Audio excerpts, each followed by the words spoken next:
அனைவருக்கும் இனிய வணக்கம். பழக்கம் மனிதனை முழுமையாக்குகிறது என்பார்கள்.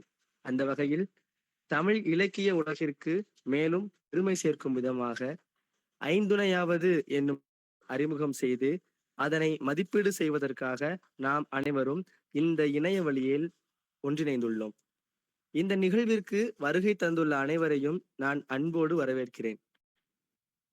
இப்பொழுது நிகழ்வை துவங்கலாம். முதலாவதாக மதிப்புரை வழங்குவதற்காக முனைவர் ரா பாண்டீஸ்வரி அம்மா அவர்கள், உதவி பேராசிரியர் இயற்பியல் துறை, ஸ்ரீ ராமகிருஷ்ண பொறியியல் கல்லூரி, கோவை அவர்களை அன்புடன் அழைக்கிறோம்.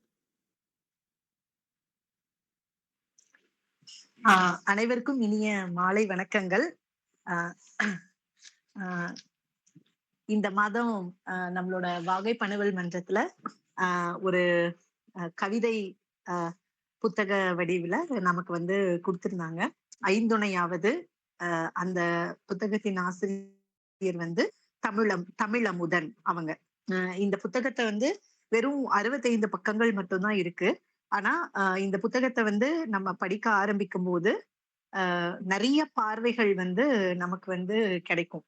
என்ன அப்படின்னா, ஒரு அரசியல் பார்வை, தமிழ் பத்தின ஒரு பார்வை, அதுக்கப்புறம் வந்து ஒரு இலக்கிய பார்வை, தொழில்நுட்ப பார்வை, விஞ்ஞான பார்வை அப்படின்னு நிறைய விதங்கள்ல வந்து இந்த புத்தகத்தை வந்து நம்ம இதுல இருக்க கவிதைகளை வந்து நம்ம எந்த டொமைன்ல இருக்கோமோ அதை பேஸ் பண்ணி அந்தந்த பார்ட்டா நம்ம வந்து எடுத்து புரிஞ்சுக்க கூடிய அளவுல ஆசிரியர் வந்து இதை வந்து வடிவமைச்சிருக்காரு அப்படின்னே சொல்லலாம். அதனால இந்த புத்தகத்தை எழுதின தமிழமுதன் ஐயா அவங்களை பத்தி ஒரு சிறு குறிப்பு பார்த்துட்டு நம்ம வந்து முழு மதிப்புரைக்கு வந்து போயிடலாம். இந்த ஆசிரியர் பெயர் வந்து தமிழமுதன். இவர் விழுப்புரம் மாவட்டத்தில் விக்கிரவாண்டி சாத்தூரை பூர்வீகமாக கொண்டவர். இவர் பெற்றோர் பெயர் ஜெயராமன், ஜெயலட்சுமி.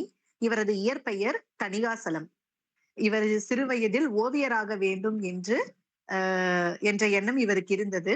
ஆனா துவக்கங்களில் இவர் வந்து பள்ளிகளில் கவிதைகள் எழுதி பல பரிசுகள் பெற்றதால் இதே தளத்தில் தொடர்ந்து இயங்க ஆரம்பித்து விட்டார். மேலும் இவர் ஈரோடு தமிழன்பன் அவர்கள் ஆசிரியர் மீது கொண்ட பற்றின் காரணமாக தனது பெயரை தமிழமுதன் என்று பெயர் மாற்றம் செய்து கொண்டார். இவரோட முதல் கவிதை வந்து பாக்யா சித்திரை சிறப்பிதழில் வெளியானது. அதே மாதிரி இவங்க கண்ணதாசன் பதிப்பகம், கவிதை உறவு, உரத்த சிந்தனை இவங்க இணைந்து ஒரு கவிதை போட்டியில இவர் வந்து ஒரு கவிதை எழுதியிருந்தாரு. அந்த கவிதை ரொம்ப அழகா இருந்தது. மதக்கலவர களத்தில் செருப்புகள் மட்டும் ஒன்றாக கிடந்தன, மனிதர்கள் பிரிந்து பிரிந்து அப்படின்னு ஒரு கவிதை எழுதியிருந்தாரு. இதுக்காக இவருக்கு வந்து முதல் பரிசு கிடைச்சது. அதுக்கப்புறம் வந்து வைரவரி கவிஞன் அப்படிங்கிற பட்டமும் வந்து அவருக்கு வந்து கிடைச்சது. அப்புறம் இவர் வந்து நிறைய புத்தகங்கள் எழுதியிருக்காரு. அரை கம்பத்தில், புன்னகை பிரதேசம், நீர் மத்தாப்பு, மௌன அம்புகள், அழகின் புத்தகம், அணிகலன் 40 அப்படின்னு பல புத்தகங்கள் வந்து எழுதியிருக்காரு. அது தவிர இவர் வந்து 200க்கு மேற்பட்ட தனி பாடல்கள் வந்து படைத்திருக்கிறாரு. அப்புறம் இவருக்கு வந்து வைரவரி கவிஞர், பாவேந்திர பட்டயம், கவிஞர் கண்ணதாசன் விருது, மக்கள் திலகம் எம்ஜிஆர் விருது, கலைஞர் விருது அப்படின்னு பல விருதுகள் வந்து இவருக்கு வந்து கிடைச்சிருக்கு. இவர் எழுதின இந்த ஐந்துணையாவது அப்படிங்கிற இந்த புத்தகம் வந்து 2020ஆம் ஆண்டு வந்தது. 64 பக்கங்கள் கொண்ட இந்த புத்தகத்தின் விலை வந்து 100 ரூபாய் அப்படின்னு சொல்லியிருக்காங்க. அப்புறம் இது வந்து மௌனம் பதிப்பகத்தால் பதிப்பிக்கப்பட்டுள்ளது. அப்ப ஆசிரியர் வந்து ஒரு முன்னுரையில இந்த புத்தகத்தை பத்தி ஒரு குறிப்பு எழுதுவாங்க இல்லையா, அதுல வந்து அவர் என்ன சொல்றாரு அப்படின்னா, என் நூல்களில் வேறுபட்டதாக இதை நான் நினைக்கிறேன். நூலாக வெளியிடுவதற்கென்று ஒரு நடை, கவியரங்கங்களுக்கென்று ஒரு நடையும், பொதுவெளி இதழ்களுக்கென்று ஒரு நடையும், தனித்தனி நடை உண்டு எழுதும் கவிதைகளுக்கு. அப்படி நான் வானொலியில் கவிதை வாசிக்க ஏற்ற நடையாக இதை கருதுகிறேன் அப்படின்னு ஆசிரியர் வந்து இத சொல்றாரு.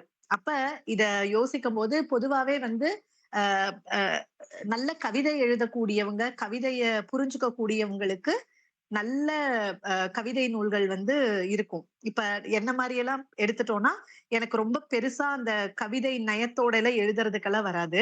அ நான் எடுத்திருக்கிற அறிவியல் துறையா இருக்கிறதுனால, அப்படியான்னு எனக்கு தெரியல.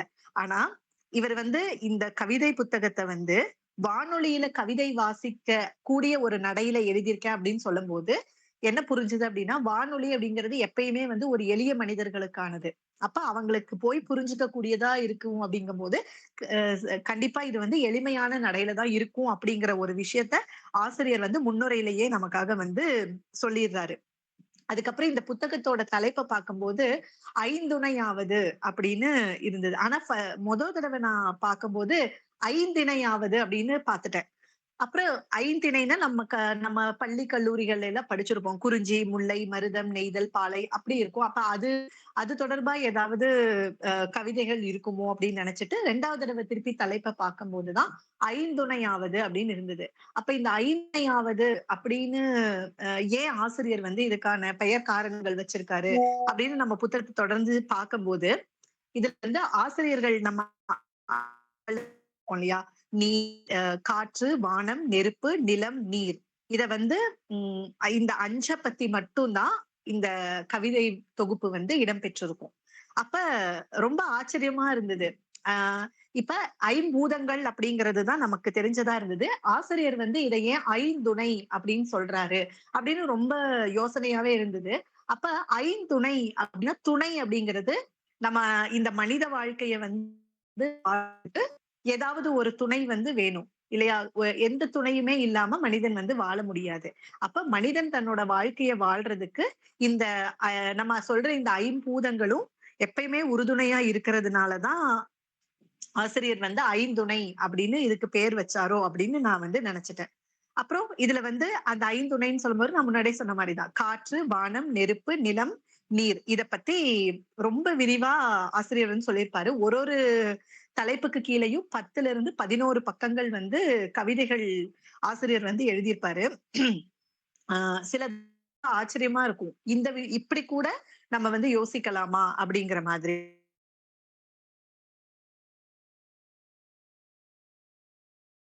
இதுல வந்து பார்த்தோம் அப்படின்னா, 13 பக்கம் இருக்கு. இந்த காற்று அப்படிங்கிறது. இதுல நம்ம வந்து நான் இப்ப அறிவியல் துறையில இருக்கிறதுனால, எங்களுக்கு வந்து காற்று அப்படின்னா நாங்க என்ன யோசிப்போம்னா, வாயுக்கள், ஆ oxygen, carbon dioxide, methane அந்த மாதிரி நாம வந்து யோசிப்போம். அதே மாரி காற்று எப்படி உருவாகுது அப்படிங்கிறத யோசிச்சோம் அப்படின்னா, நம்ம வந்து அ ஒளிச்சேர்க்கை நிகழ்வின் மூலமாக போட்டோசிந்தசிஸ்ன்னு சொல்லுவாங்க. அதுல வந்து ஆக்ஸிஜன் வந்து வெளிய வரும். கார்பன் டை ஆக்சைட வந்து மரங்கள் உள்ள இழுத்துக்கும். அமேசான் காடுகள்ல இருந்து இருக்கிற அந்த காடுகள்ல இருந்து தான் நமக்கு வந்து நிறைய ம், காற்று வந்து நமக்கு கிடைக்குது. வாயுக்கள் வந்து கிடைக்குது அப்படிங்கிற ஒரு புரிதல் இருக்கும். ஆனா ஆசிரியர் வந்து காற்று எப்படி உருவாகுது அப்படின்னு சொல்றது வந்து ரொம்ப சுவாரஸ்யமா இருக்கும். நிறைய கவிதைகள் வந்து எழுதியிருக்காரு. அதுல வந்து சிலது மட்டும் நான் வாசிக்கிறேன். 3 ரெக்கை கொண்ட மின்விசிறியிலே தோன்றி வந்து இன்பம் கொடுக்கும் அது அப்படின்னு காற்ற வந்து சொல்றாரு. மின்விசிறி இல்லாம இந்த வெயில் காலத்துல நம்மளால இருக்கவே முடியாது இல்லையா? அப்ப அதிலிருந்து வர காற்று,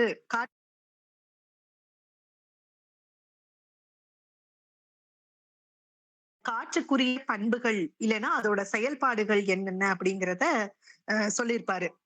என்ன அப்படின்னா, ஆ வெப்பம் கூடும் நேரம், அது விடுமுறை எடுத்துக்கொண்டால் தொப்பலாய் சட்டை வியர்வையால் நனைந்துவிடும் அப்படின்னு சொல்றாரு. ரொம்ப வெயில் அதிகமா இருக்கிற நேரத்துல நமக்கு வந்து காற்று விடுமுறை எடுத்துக்கிச்சு அப்படின்னா, நம்ம போட்டிருக்கிற சட்டை வந்து தொப்பலா நனைஞ்சு போயிரும் அப்படின்னு சொல்லும்போது, காற்றோட ஒரு முக்கியத்துவம் வந்து நமக்கு தெரியுது இல்லையா?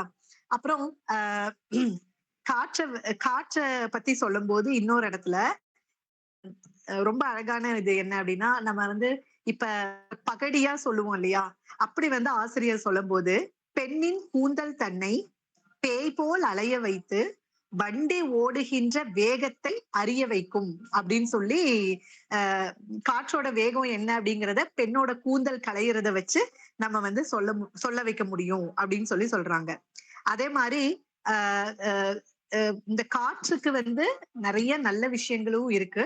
அதே சமயம் சில கோளாறுகளையும் நமக்கு வந்து செய்யும் அப்படிங்கிறதுக்காக ஒரு பார்ட் எழுதியிருப்பாரு.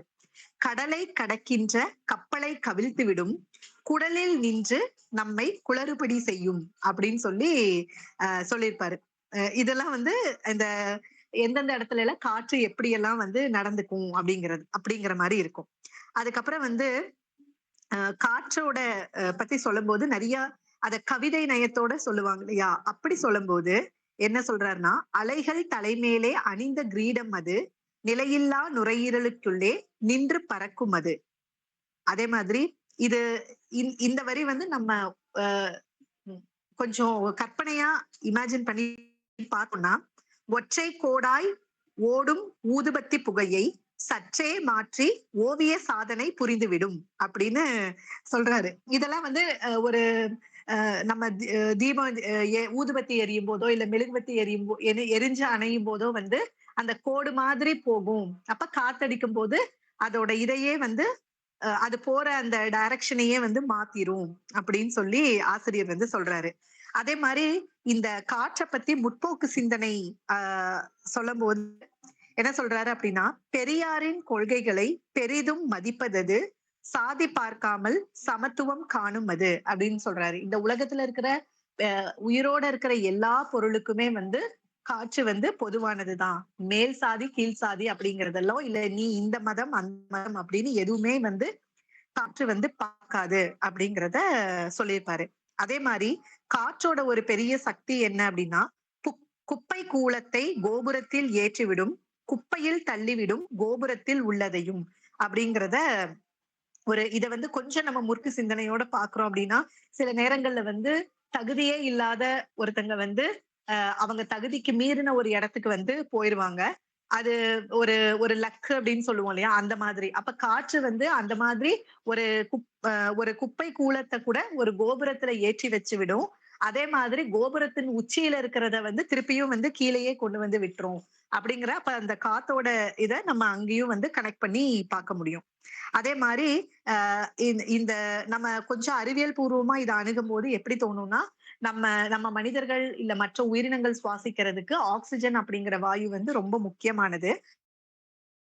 ஆனா நம்ம என்ன பண்றோம், நெறைய பொருட்களை எரிக்கிறது மூலமா தேவையில்லாத அ டாக்ஸிக் கேஸஸ்ன்னு சொல்லுவாங்க. நச்சு வாயுக்கள். அதெல்லாம் வந்து ரொம்ப அதிகமா உற்பத்தி பண்றோம். அதுல வந்து அதிக அளவுல உற்பத்தி ஆகக்கூடியது வந்து கார்பன் டை ஆக்சைடு அப்படின்னு சொல்ற கரியமில வாயு. அப்ப நம்ம வந்து அந்த கரியமில வாயுவ அதிக அளவுல உற்பத்தி செஞ்சு காற்றோட தரத்த வந்து கெடுக்கிறோம். அதனால நம்ம கொஞ்சம் இயற்கை நேசத்தோட இருக்கணும் அப்படின்னு ஆசிரியர் வந்து இந்த முதல் பகுதிய வந்து முடிச்சிருப்பாரு. அப்புறம் அடுத்தது 2வது வந்து பார்த்தோம் அப்படின்னா, வானம் அப்படிங்கிற இதுல. அப்ப 2வது ஐம்பூதங்கள்ல 2வதா வானம் பத்தி சொல்றாரு. இது வந்து பாத்தீங்கன்னா 11 பக்க அ க கவிதையா இருக்கு. இதுல வந்து வானத்தோட அழகியல்கள பத்தி ஆசிரியர் வந்து சொல்லியிருப்பாரு. அ அ ஆம் அது எப்படி அப்படின்னா, "நிலவு குழந்தைக்கு சோறூட்டும் போது விழுந்து தெறித்த வெண்சோற்றுப் பருக்கைகள், வானத்தில் நகராமல் இருக்கும் மின்மினிகளை இல்ல விழுந்து தெறிக்கும் வெண்சோற்று பருக்கைகளா அப்படின்னு சொல்லி சொல்லுவாரு. அதே மாதிரி ஒரு இடத்துல வானம் அப்படிங்கிறது வந்து நம்ம யாருக்குமே எட்டாத ஒரு உயரத்துல இருக்கக்கூடியது. இந்த ஐம்பூதங்கள்ல வந்து பார்த்தோம்னா, மத்த எல்லாமே வந்து மற்ற 4மே வந்து மனிதர்களோட நேரடியாவோ, மறைமுகமாவோ அத வந்து தொடர்பு படுத்தியோ, இல்ல வந்து உணரக்கூடிய வகையில இருக்கும். ஆனா இந்த வானம் அப்படிங்கிறத வந்து நம்மளால கிட்டத்துல போய் பார்க்கிறதோ, இல்ல உணரவோ வந்து முடியாது. நம்ம வந்து தூரத்துல இருந்து ஏதோ நீல கலர்ல இருக்கு. அதுதான் வானம் அப்படின்னு நம்ம நம்புறோம். இத இன்னமுமே வந்து கொஞ்சம் அறிவியல் பூர்வமா பார்த்தோம் அப்படின்னு சொன்னா, அ இந்த ம் ஒளி விலகல், ஸ்கேட்டரிங் எஃபெக்ட்ன்னு சொல்லுவாங்க. Sir CV. ராமன் அவங்க கண்டுபிடிச்சது. அதுல தான் வந்து வானம் வந்து ஏன் இந்த மாரி நீல பு அ நீல வண்ணத்துல இருக்கு அப்படிங்கிறத நமக்கு அந்த இடத்துல வந்து புரிய வைக்கிற மாதிரி இருக்கும். கொஞ்சம் அறிவியல் பூர்வமா பார்த்தோம் அப்படின்னா. அதே மாரி ஆசிரியர் ஒரு இடத்துல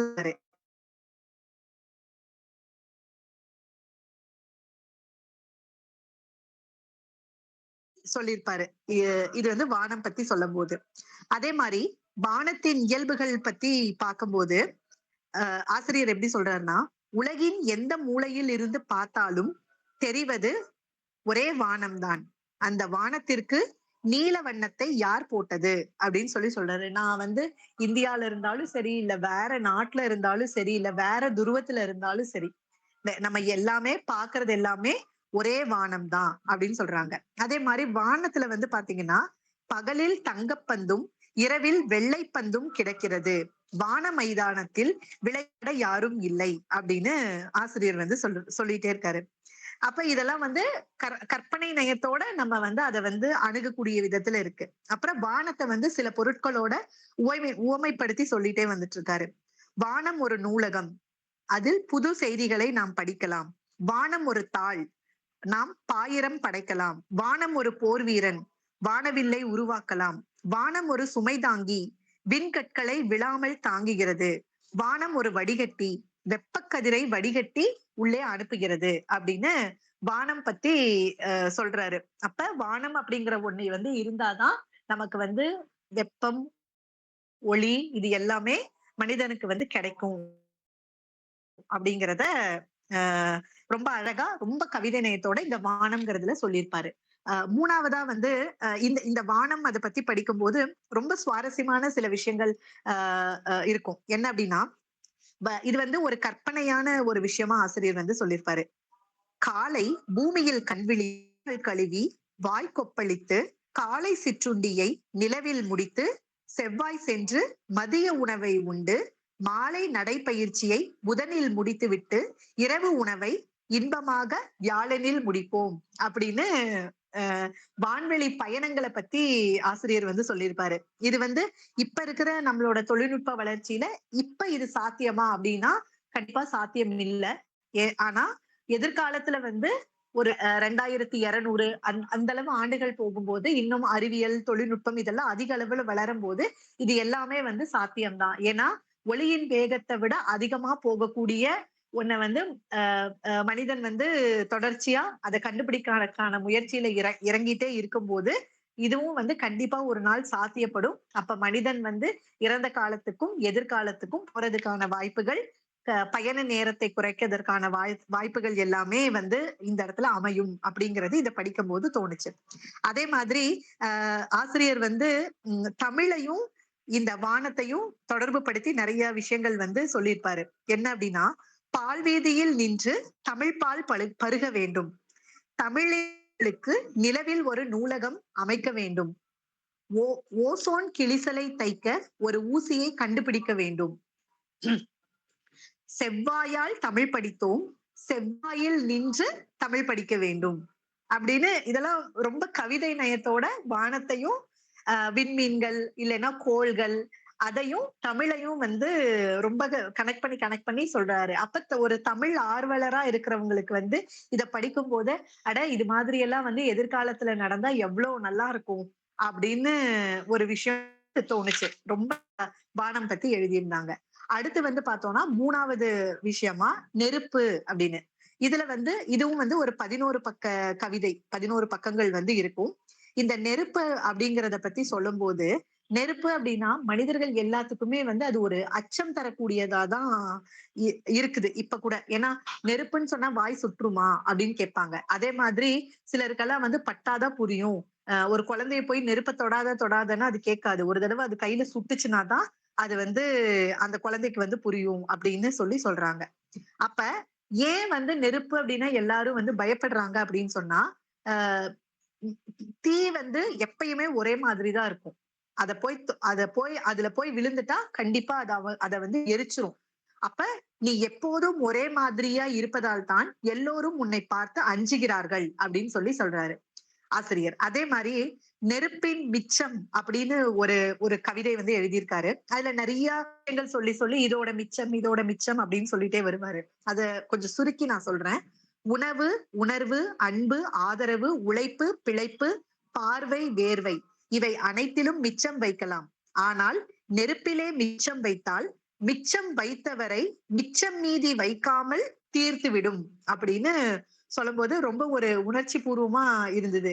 நெருப்போட ஒரு சக்தி என்ன அப்படிங்கிறத புரிஞ்சுக்கிறதுக்காக.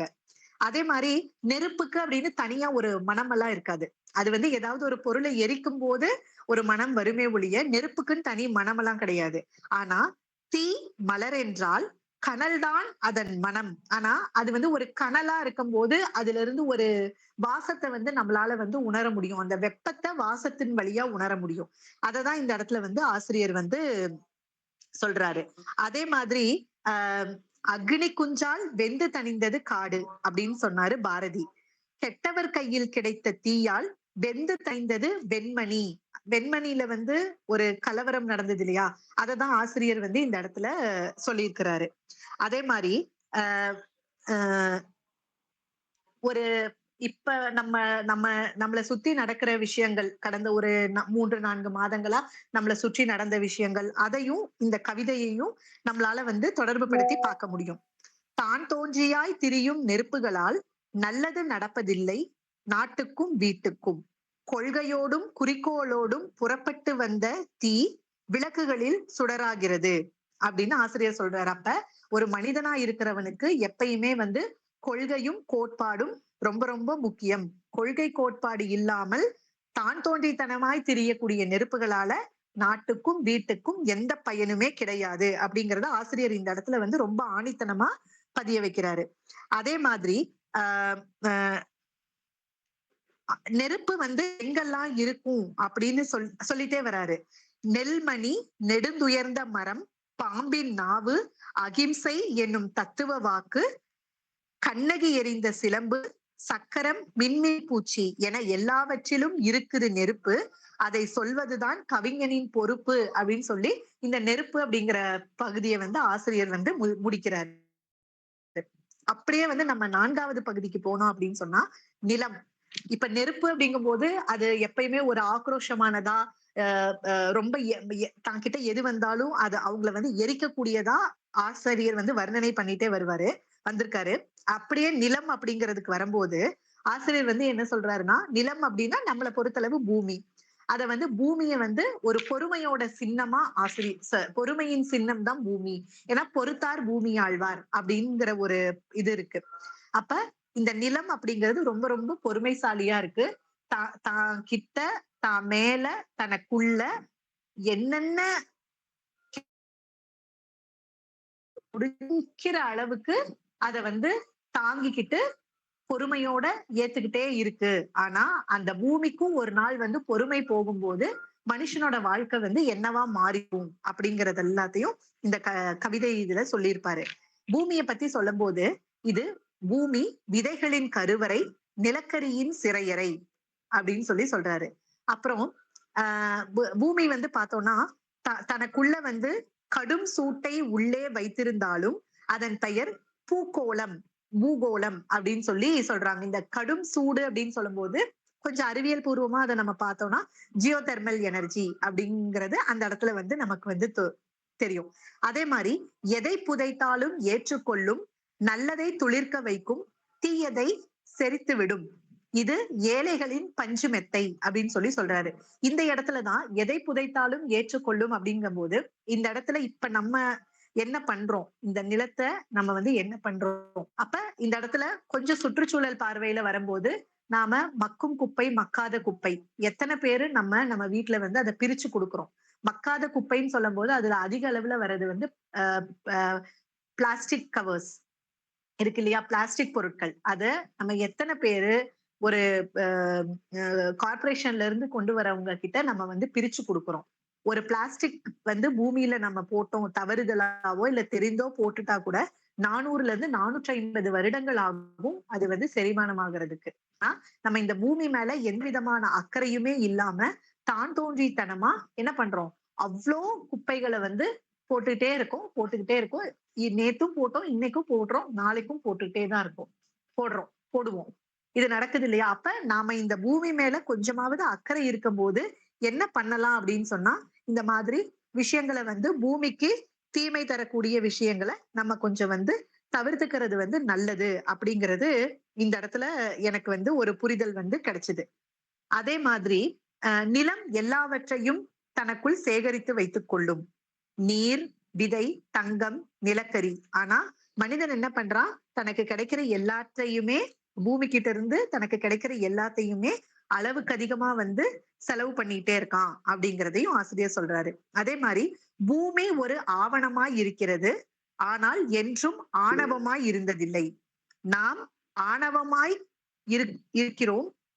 ஆனால் நாம் என்றுமே ஆவணமாய் இருக்க முயற்சி செய்ய வேண்டும் அப்படின்னு ஆசிரியர் வந்து இப்படி சொல்லிட்டே வராரு. அப்ப இந்த நிலம் அப்படிங்கும்போது இயற்கை பற்றின ஒரு புரிதல், நிலம் பற்றின ஒரு அக்கறை இதெல்லாம் நமக்கு வந்து வேணும் அப்படிங்கிறது.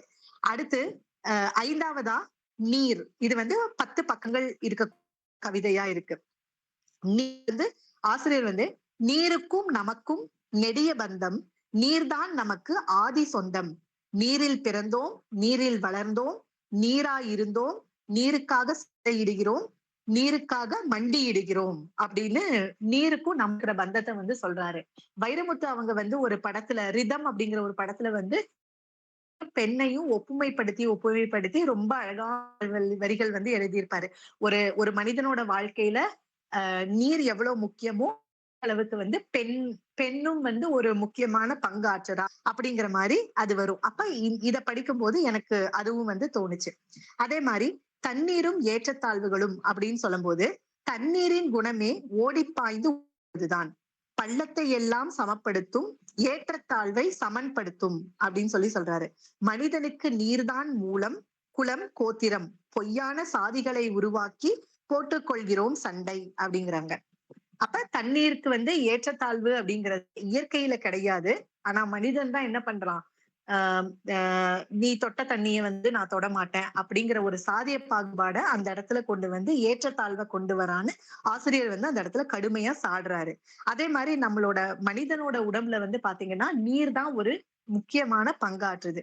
அந்த நீரோட அளவு வந்து நம்ம உடல்ல குறையும் போது நாம வந்து என்ன ஆயிடுறோம்னா உயிரிழக்கக்கூடிய அபாயம் கூட ஏற்படுது அப்படிங்கிறத ஆசிரியர் வந்து இந்த இடத்துல சொல்றாரு. அப்புறம் இன்னொரு இடத்துல தண்ணீரை வந்து நிறைய விதங்கள்ல உருவகப்படுத்தி சொல்லுவாரு. தண்ணீர் குழந்தையாய் வருகிற பொழுது குடிநீர் ஆகிறது. வாலிபனாய் வருகிற பொழுது வயல்வெளிகளில் நெல்மணி ஆகிறது. சீற்றம் போது சுடுகாடாகிறது அப்படின்னு சொல்லி அந்த வர்ணனை வந்து ரொம்ப அழகா இருந்தது. அதே மாதிரி நாம வந்து நிறைய இடங்களை ஆக்கிரமிப்பு பண்றோம். தொழில்மயமாக்கலுக்காக, அதுக்கப்புறம் வந்து புறநகர் பகுதிகளில் வந்து நம்ம நகரத்தை வந்து விரிவாக்கம் செஞ்சுட்டே போகும்போது நிறைய இடங்கள்ல வந்து ஆக்கிரமிப்புகள் அப்படிங்கிறது நடக்குது. இது வந்து சரியா தப்பா அப்படிங்கிறத தாண்டி எப்பயுமே வந்து மனிதன் இயற்கை வளம் இது ரெண்டுமே வந்து முன்னேற்றம் இதை கொண்டு வரோம் அப்படின்னு சொன்னா ஒரு முன்னேற்றம் நடக்கும்போது இயற்கை அழிவு அப்படிங்கிறது வந்து எப்பயுமே நடக்கிறது தான். ஆனா அதுல நிறைய சுயநல பார்வைகளை விட்டுட்டு பெரும்பாலும் இயற்கைக்கு தீங்கு விளைவிக்காத முறையில நம்ம வந்து இயற்கை வளங்களை வந்து பயன்படுத்தணும் அப்படிங்கிறது ஒரு முக்கிய பங்கு இருக்கு.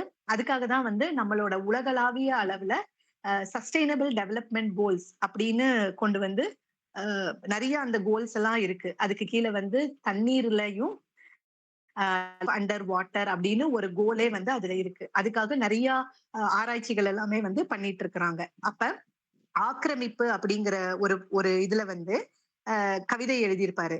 மழை வந்து தங்கும் இடங்களை நாம் ஆக்கிரமிப்பு செய்கிறோம். மழை வெள்ளமாய் வந்து நம் வீட்டை ஆக்கிரமிப்பு செய்கிறது அப்படின்னு சொல்லி சொல்றாரு ஆசிரியர். ரொம்ப அந்த ஆக்கிரமிப்புங்கிற பகுதியில ஒரு புரிதல் நமக்கு கிடைக்குது. அதே மாதிரி தண்ணீர் அப்படின்னு சொல்லும் போதே வந்து மதிப்பு வாய்ந்த ஒரு பொருளா முத்தை வந்து நம்ம சொல்லுவோம். அப்ப கடல்ல வந்து நிறைய நீர்த்துளிகள் வந்து விழுகும், மழை நீர்த்துளிகள். ஆனா எது வந்து சரியான முறையில ஒரு சிப்பியோட வாய்க்குள்ள போய் விழுகுதோ அந்த மழை துளிதான் வந்து முத்தா மாறும் அப்படிங்கிறத ஆசிரியர் இந்த இடத்துல சொல்றாங்க. அப்புறம் இன்னொரு விஷயம் வந்து ஆசிரியரோட கவிதையில எனக்கு ரொம்ப பிடிச்சது வந்து பணத்தையும் தண்ணீரையும் ஆசிரியர் வந்து ஒப்புமைப்படுத்தி சொல்லியிருப்பாரு. முன்னாடி காலத்துல எல்லாம் வந்து நமக்கு தண்ணீர் நிறைய கிடைச்சது. ஆனா வந்து காசு அதிகமா கிடைக்காது. அப்ப முன்பு காசை தண்ணீராய் இறைக்கிறானே என்பார்கள். இன்றோ தண்ணீர் போல காசையும் சேமித்து வையுங்கள் அப்படின்னு சொல்லி அந்த அந்த ஒப்புமைப்படுத்தி சொல்லும் போது முன்னாடி காலத்துல வந்து தண்ணீர் அதிகமா இருந்தது, காசு கம்மியா தான் இருந்தது. அப்ப வந்து தண்ணி மாதிரி செலவு பண்ணாத காசை அப்படின்னு சொல்லிட்டு இருந்தாங்க. ஆனா இன்னைக்கு வந்து சில நேரங்கள்ல அதுவும் வெயில் காலத்துல தண்ணீர் கிடைக்கிறதும் கஷ்டமா இருக்கு, காசு கிடைக்கிறதும் இப்ப வந்து கஷ்டமா இருக்கு. எல்லா பொருட்களோட விலையும் அதிகமாயிட்டதுனால. அப்ப சிக்கனம் அப்படிங்கிறது வந்து தண்ணீருக்கும் வேணும், நாம சம்பாதிக்கிற பணத்துக்கும் வேணும் அப்படிங்கறத ஆசிரியர் இந்த இடத்துல வந்து சொல்றாங்க. அப்புறம் வந்து நமக்கு சாபம் கொடுத்தா எப்படி இருக்கும் அப்படின்னு ஒரு ஒரு கதை சொல்லியிருப்பாரு. தண்ணீரில் பிறந்தோம் என்று சொல்கிறோம், வீட்டுக்கு துரோகம் செய்கிறோம். அது வாழும் வீட்டை வளைத்து போடுகிறோம். குளத்தால் குளத்தில், ஏரியில், நதியில் வாழ்ந்த மீன்கள், தவளைகள், நண்டுகள், நீர்வாழ் உயிரினங்களின் சாபம்தான் நாம் வெள்ளத்தில் மிதக்கிறோம் அப்படின்னு சொல்லி சாபத்தை பத்தி சொல்லும்போது சொல்றாரு. அப்புறம் தண்ணீர் விளையும் தங்கம் விளையும் ஒன்றாக வரும் காலம் வரும். தண்ணீரை அடகு வைத்து தன் கடனை அடைக்கும் நேரமும் வரும் அப்படின்னு சொல்லி தண்ணீருக்கு வந்து மதிப்பு வந்து கூடும் அப்படின்னு சொல்லி சொல்றாங்க. இறுதியில வந்து இந்த இந்த இந்த கவிதை தொகுப்புல கடைசியில வந்து நீரை வச்சு ஆசிரியர் வந்து முடிச்சிருப்பாரு. ஆனா எனக்கு என்ன தோணுச்சு அப்படின்னா, எப்பயுமே நம்ம ஐம்பூதங்கள்னு சொல்லும்போது முதலா நம்ம வாயில வர்றது வந்து நீர் தான் வரும். ஆனா ஆசிரியர் ஏன் வந்து நீரை கடைசி அத்தியாயத்துல வச்சாரு அப்படின்னு கொஞ்சம் யோசிக்கும் போது இந்த கடைசி கவிதை தான் தோணுச்சு. நீர் போல நாம் மாற வேண்டும், கிடைத்த பாத்திரத்தை திறம்பட நிரப்ப வேண்டும், செம்புல பெயல் நீராய் கலக்க வேண்டும், கொண்ட குறிக்கோளை அடைவதற்கு நதியிடமிருந்து நாம் பாடம் கற்க வேண்டும் அப்படின்னு சொல்லி சொல்றாங்க. நீர் மாதிரி நம்ம வந்து ஓடிக்கிட்டே இருக்கணும். மனிதர்களுக்கும் மற்ற உயிரினங்களுக்கும் நம்மால ஆன நல்ல விஷயங்களை வந்து செஞ்சுக்கிட்டே இருக்கணும் அப்படின்னு தான் ஆசிரியர் வந்து இந்த தொகுப்பை வந்து முடிச்சிருக்காரு அப்படின்னு சொல்லி எனக்கு வந்து தோணுச்சு. வாசிக்கிறதுக்கு ரொம்ப அருமையான ஒரு கவிதை தொகுப்பு. ஆஹ் ஆஹ் வாய்ப்பு கிடைக்கிறவங்க அனைவருமே வாசிச்சு பயன்பெறும்படி அன்போடு கேட்டுக்கொள்கிறேன். இவ்வளவு நேரம் பொறுமையா என்னுடைய புத்தக மதிப்புரையை கேட்ட உங்கள் அனைவருக்கும் எனது மனமார்ந்த நன்றியை தெரிவித்துக் கொள்கிறேன். நன்றி, வணக்கம். மிக்க நன்றி அம்மா. மிகவும் சிறப்பான ஒரு மதிப்புரை. இவ்வளவு நேரம் பேசியதற்கு மிக்க நன்றி அம்மா. அடுத்ததாக தமிழ்மிகு ஸ்ரீமதி முதலாம் ஆண்டு மின்னணு மற்றும் தொடர்பியல் பொறியியல் அவர்களை புத்தக மதிப்புரை வழங்குவதற்காக அன்புடன் அழைக்கிறோம். எல்லாருக்குமே வணக்கம். இன்னைக்கு நான் புத்தக மதிப்புரை பண்ண போறது 5வது கவிஞர் தமிழமுதன் எழுதிய புத்தகம். இதுல வந்து நம்மளோட பூமியில இருக்க பஞ்சபூதங்கள் நமக்கு துணை புரியுறதெல்லாம் இணைத்து கவிஞர் வந்து கவிதைகள் ஏற்றிருக்காரு. முதல்ல இருக்கிறது வந்து காற்று, வைக்கும் உழவனுக்கும் வெண் சாக்கும், அதாவது உழவர்கள் வெயில்ல வந்துட்டு வேலை செஞ்சுட்டு ரொம்ப வியர்வையில வந்து உட்காரும் போது அந்த காற்றானது வீசும்போது அவங்களுக்கு ரொம்ப இனிமையா இருக்கும். அததான் வந்து சொல்லியிருக்காரு. காற்று வந்து துணியோட ஈரத்தையும் காய வைக்க உதவுது. ஆற்றின் மேலையும் வீசும், சேற்றின் மேலையும் வீசும். அதாவது எந்த பாகுபாடும் பார்க்காம இருக்கும். யாழ் எவ்வளவு இனிமையா இருந்தாலும் காற்றாலதான் அந்த இனிமையான இசையை நம்மளால கேட்க முடியுது. மேம் சொன்ன மாதிரி கோபுரத்துக்கு மேல இருக்க பொருளை கீழேயும், கீழே இருக்கிற பொருளை கோபுரத்துக்கு மேலேயும் கொண்டு போற வலிமை வந்து காற்றுக்கு இருக்கு. நம்ம செய்தித்தாள் படிக்கும் போது நம்மள படிக்க விடாம தடுக்கிறதும் காற்று. தேசிய கொடியை அழகா பறக்க வைக்கிறதும் காற்றுதான். ஊசிக்கும் நூலுக்கும் ஊசியில இருக்க சின்ன கேப்ல வந்துட்டு போறது வந்துட்டு நூல் போகும். ஆனா அதையும் மீறி காற்று வந்து நுழையும். அதையும் வந்துட்டு சொல்லியிருக்காரு. அதே போல வந்துட்டு துறவிகள் எல்லாத்தையும் துறந்து வாழ்ற தைரியம் அவங்களுக்கு இருக்கும். ஆனா காற்றை வந்து துறந்து வாழ முடியாது. அது வந்து துறவிகள் அனைத்தையும் துறந்து வாழலாம். இதை துறந்து வாழ்வதற்கு துணிவு இருக்காது அப்படின்னு அழகா சொல்லியிருக்காரு. அடுத்து இருக்கிறது வந்து வானம். வானம் வந்துட்டு நமக்கு மழை பொழியும். அடுத்து வந்து கோள்கள் எல்லாம் சூரியனை சுற்றினாலும் வானச்சுவரில் புள்ளிகளே. எவ்வளோ நம்மளோட அண்டத்துல வந்து நிறைய கோள்கள் இருக்கு. ஒவ்வொன்றுத்தையும் நிறைய நிலா இருக்கு. நம்ம நிறைய சேட்டிலைட் அனுப்புறோம், ராக்கெட் நிறைய அனுப்புறோம். ஆனா அது எல்லாமே பூமியில இருந்து வானத்தை பார்க்கும்போது சின்ன சின்ன புள்ளிகளா தெரியுது. இது ரொம்ப அருமையா இருக்கு இந்த வரிகள். பகலில் தங்கப்பந்தும் இரவில் வெள்ளிப்பந்தும் கிடைக்கிறது. வானம் என்னும் மைதானத்தில் விளையாட யாரும் இல்லைன்னு சொல்லியிருக்காரு. சூரியனை வந்துட்டு தங்க பந்தாவும், நிலாவை வந்துட்டு வெள்ளி பந்தாவும், வானத்தை வந்துட்டு மைதானமாவும் உவமைப்படுத்தி அழகா சொல்லியிருக்காரு.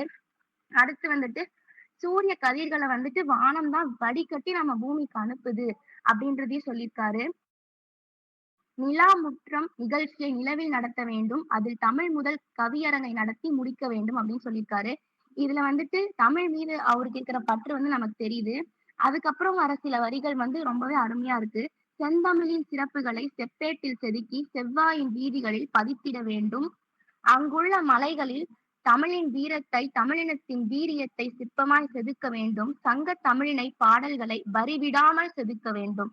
சங்க தமிழின் பாடல்களை வரிவிடாமல் செதுக்க வேண்டும் அப்படின்னு சொன்னதுல வந்துட்டு சங்க தமிழ் இலக்கியங்களோட முக்கியத்துவத்தை வந்து சொல்றாருன்னு எனக்கு தோணுது. ஏன்னா நிறைய இதையும் மீறி நிறைய இலக்கியங்கள் வந்துட்டு நமக்கு போர்லயும் சரி, இயற்கை சீற்றங்களையும் சரி அழிஞ்சு போயிருக்கு. அதெல்லாம் இருந்திருந்தா இன்னும் தமிழ் மொழி வந்துட்டு இன்னும் புகழ்பெற்ற மொழியா இருந்திருக்கும். இப்பவே இவ்வளவு புகழ் பெற்றிருந்திருக்கு. அது வந்துட்டு எனக்கு அப்போ அந்த லைன்ல புரிஞ்சுச்சு. அடுத்து நெருப்ப பத்தி சொல்லியிருக்காரு. நெருப்ப வந்து ஏன் எல்லாரும் நெருப்ப பார்த்து பயப்படுறோம்னா, அது வந்துட்டு வசதி இருக்கிறவங்க, வசதி இல்லாதவங்க எல்லாம் பார்க்கறதுல எல்லார்ட்டயும் ஒரே மாரி இருக்கு. உணவு, உணர்வு, அன்பு, ஆதரவு, உழைப்பு, பிழைப்பு, பார்வை, வேர்வை இது எல்லாத்துலயும் மிச்சம் வைக்கலாம். ஆனா நெருப்புல மிச்சம் வச்சோம்னா, மிச்சம் இல்லாம தீர்த்துரும் அப்படின்னு சொல்லியிருக்காரு. ஒருவர் உள்ளத்துல நெருப்பு இருக்கும்போது அவங்க வந்து வானுயர உயர்வாங்க.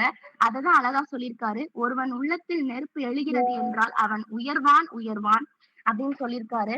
அடுத்து வந்துட்டு நிலத்தை பத்தி சொல்லியிருக்காரு. நிலம் வந்து விதைகளின் கருவறை, நிலக்கரியின் சிறையறைன்னு சொல்லியிருக்காரு. நிலத்தை வந்து நம்ம நிலத்துல வந்து விதைகளை போட்ட அப்புறம் அது வளருது. அதே போல நிலக்கரி வந்து நிலத்துல சிறையா இருக்கு. பொறுத்தார் பூமி ஆழ்வார்ன்னு சொல்லுவாங்க. பொறுமையா இருக்கிறவங்களையும் நிலம் சுமக்குது, பொறுமை இல்லாதவங்களையும் சுமக்குது. அதே போல பாலே சுரக்காத நிலத்தை வந்து நம்ம பாலைன்னு சொல்றோம். எவ்வளவோ எடுக்கிறோம் பூமியில இருந்து. தங்கம், நிலக்கரி இது எல்லாமே எடுக்கிறோம். அதெல்லாம் நம்மளா கண்டுபிடிச்சுதான் வந்து நம்ம சொல்லிக்கிறோம். ஆனா நம்ம எதுவுமே கண்டுபிடிக்கல. எல்லாத்தையும் எடுத்துதான் பயன்படுத்துறோம் அப்படின்னு வந்துட்டு சொல்லியிருக்காரு. அடுத்து வந்து நீர். முதல் உயிர் தோன்றியது தண்ணீரில் தான். அதற்கு சாட்சி தாயின் கருவறையில். தண்ணீரில் தான் இருக்கிறோம் அப்படின்னு சொல்லியிருக்காரு. நம்மளோட தோற்றமே தண்ணீரில இருந்து தான் ஆரம்பிக்குது அப்படின்னு சொல்லியிருக்காரு. விவசாயத்துக்கு வந்து துணை புரிகிறது நீர் அப்படின்னு சொல்லியிருக்காரு. அதே போல வந்துட்டு கொண்ட குறிக்கோளை அடைவதற்கு நதியிடமிருந்து பாடம் கற்க வேண்டும்னு சொல்லியிருக்காரு. நம்ம குறிக்கோளை அடையணும்னா நம்ம தொடர்ந்து போயிட்டே இருக்கணும். அந்த ஃப்ளோவை வந்து நம்ம தண்ணி கிட்ட இருந்து கத்துக்கணும் அப்படின்னு சொல்லியிருக்காரு. இந்த இந்த இறுதியா நான் என்ன சொல்றேன்னா, இந்த புத்தகத்துல வந்து பஞ்ச பூதங்கள் நமக்கு செய்யற நன்மையும், நம்ம அவங்களுக்கு செய்யற தீமையும் வந்து சொல்லியிருக்காரு. நம்ம வந்து அவங்க கிட்ட நிறைய எடுத்துக்கிறோம். அதே போல நம்ம குடுக்குறோமானா கிடையாது. அவங்களுக்கு எவ்வளவு தீங்கு செய்யறோமோ அதான் செஞ்சுட்டு இருக்கோம். இதுல வந்துட்டு இது 5ல வந்துட்டு காமனா எல்லாமே வந்துட்டு நமக்கு எந்த தீங்கும் அவங்க செய்யறது இல்ல. நமக்கு எல்லாமே குடுக்குறாங்க. அதே மாரி மனுஷங்ககிட்ட எந்த வேறுபாடும் பார்க்கிறதே கிடையாது. எல்லாம் ஒரே மாரி இருக்காங்க. இது 5ல நெருப்போட வரிகள் எனக்கு ரொம்ப புடிச்சிருந்தது. அதெல்லாம் ரொம்ப கவித்துவத்தோட அமைஞ்சிருந்தது. இது வந்து ஒரு வாட்டி படிக்கும்போது ஒரு பொருள் குடுக்குது. இன்னொரு வாட்டி படிக்கும்போது இன்னொரு பொருள் குடுக்குற மாரி பலவித பொருட்கள் நம்மளால இதுல இருந்து எடுத்துக்க முடியுது. அதே போல வந்துட்டு இந்த கவிதை நூல்கள் நான் அவ்வளவா படிக்க மாட்டேன். இந்த புக் படிச்சதுக்கு அப்புறம் இனிமேல் நிறைய கவிதை நூல்கள் படிக்கணும் அப்படின்ற உந்து சக்தியா வந்து இந்த புக் எனக்கு இருக்கு. Thank you ma'am.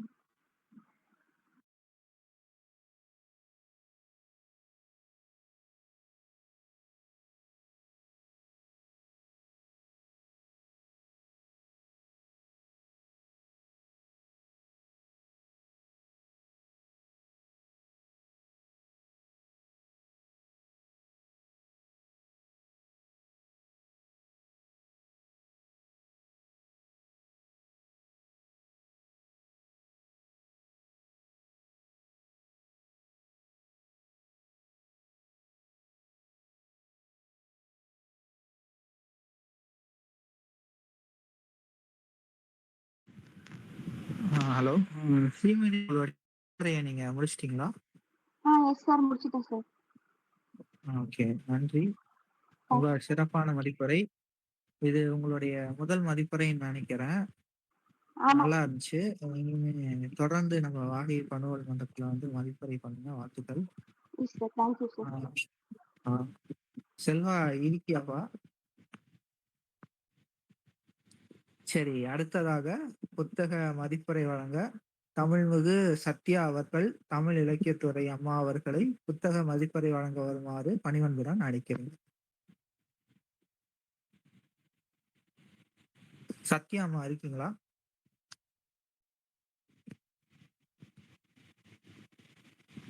ஹலோ. வணக்கம் ஐயா. வணக்கம் ஐயா. வணக்கம். நீங்க மதிப்புரை தொடங்கலாம். மன்னிக்கணும். எனக்கு இந்த லிங்க் வந்து இன்னைக்குதான் இந்த தொடர்பு குடுத்தாங்க. இப்ப நான் ஒரு 2 பேர் மதிப்புரை குடுத்தத வந்து கேட்டிருந்தேன் ஐயா. அவங்க சொன்னதுலேருந்து இந்த கவிதை நூல் வந்து பஞ்சபூதங்கள் வந்து இந்த இயற்கை சக்திகளாக செயல்படுது. அது மனிதர்களுக்கு இந்த சமூகத்துக்கு என்ன குடுக்குது அப்படிங்கிறத தெளிவா சொல்லியிருக்காங்க. ஆனா இந்த மனிதர்கள் அந்த பஞ்சபூதங்கள்ல எப்படியெல்லாம் பாதிக்கிறாங்க அப்படிங்கிறத சொல்லியிருக்காங்கங்கிறத தெளிவா அந்த 2 மதிப்புரையே எனக்கு இதா தெரிஞ்சது. ஸோ அத தான் நான் வந்து உணர்ந்திருக்கேன். இந்த முழுமையா இத படிக்கல. நான் அடுத்த மதிப்புரை வரும்போது அது முழுமையா என்னன்னு படிச்சுட்டு என்னோட மதிப்புரைய தெளிவா சொல்றேன். இப்ப நான் சொன்னத கேட்டுட்டு தான் என்னோட இந்த இத சொல்றேன் நானு. இந்த சொற்கள. பஞ்சபூதங்களோட இத ஒவ்வொரு இதுலயும் இப்ப இலக்கியங்கள்ல நெறைய வந்து சொல்லியிருக்காங்க. அந்த இத எல்லாமே எடுத்து தான் இந்த இதுலயும் வந்து பார்த்தீங்கன்னா சொல்லியிருக்காங்க. முன்னாடி சொன்ன ஸ்ரீமதி வந்து பார்த்தீங்கன்னா, சில வார்த்தைகள்லாம் சொன்னாங்க. அந்த கவிதையில இருக்கக்கூடிய வரிகள்லாம். ரொம்ப சிறப்பா இருந்தது. எனக்குமே அந்த நூல இப்ப உடனே படிக்கணும் அப்படிங்கிற ஒரு ஆவலா இருக்கு. படிச்சுக்கிறேங்க ஐயா. நன்றி ஐயா. நன்றி அம்மா, நன்றி அம்மா. நன்றி, நன்றி.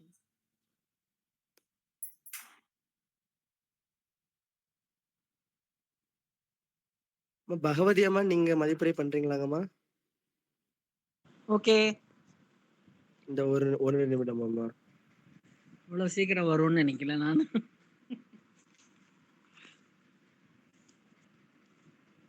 அடுத்ததாக புத்தக மதிப்புரை வழங்குவதற்காக முனைவர் க. பகவதி, முதுகலை பட்டதாரி ஆசிரியர் ஓய்வு அவர்களை அன்புடன் அழைக்கிறோம்.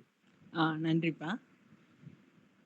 நான் 10ஆ வருவேன்னு நினைச்சேன். நீ சீக்கிரம் ப்ரொமோட் பண்ணிட்டீங்க. தேங்க்யூ. நல்லதும்மா, பண்ணுங்க.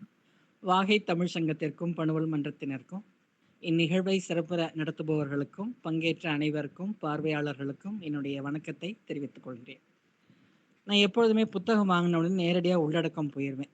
அதாவது அணிந்துரை, முகப்புரையெல்லாம் அதுக்கப்புறம் தான் படிப்பேன். ஏன்னா அது முதல்ல படிச்சுட்டு உள்ளே போனோம்னா அவங்க சொல்கிற கருத்துலேயே தான் நம்ம பார்ப்போம். அந்த கண்ணாடி போட்டுட்டுன்ட்டு நான் முதல்ல படிச்சிருவேன். இங்கே இந்த கவிதை புத்தகத்தை படிக்க ஆரம்பித்த உடனே அந்த கவிதை வரிகள் யாருடைய குரலில் எனக்கு மனசில் ஒழிச்சது தெரியுமா? ஈரோடு தமிழன் ஐயா அவர்கள். அவர் அடிக்கடி அந்த வானொலி, டிவியில் அவருடைய கவியரங்குகள்லாம் பார்த்துருக்கேன் நான். அவர் குரல் எனக்கு மறக்கவே முடியாது. ஏன்னா அவருக்கு குரல்லையே வருது வரிகள். திரும்ப திரும்ப ஸ்டாப் பண்ணி படித்தாலும் அவர் வாய்ஸ்லேயே தான் அந்த லைன் ஒன் பை ஒன்னாக வருது. சரி, எழுதுனது யாரும்மா, நம்ம தப்பாக படிச்சிட்டோமோன்னு மறுபடியும் அட்டையை பார்த்தா தமிழமுதன் ஐயா அவர்கள்னு பேர் இருக்குது. அப்புறம் தான் அந்த பொடி எழுத்தை உத்து பார்த்தேன். அவரை ஈரோடு அன்பன் ஐயா அவர்களால் பாராட்டு பெற்றவர். அவரை வந்து அழகாக ஒரு வார்த்தை சொல்லியிருப்பார். தமிழன்பன் ஐயா அவர்கள் அவருடைய அதனால அந்த அருளாசி அவருக்கு அதிகமாக இருக்கிறதுனால அந்த கவிதை அவர் அருமையாக தொடங்குகிறது.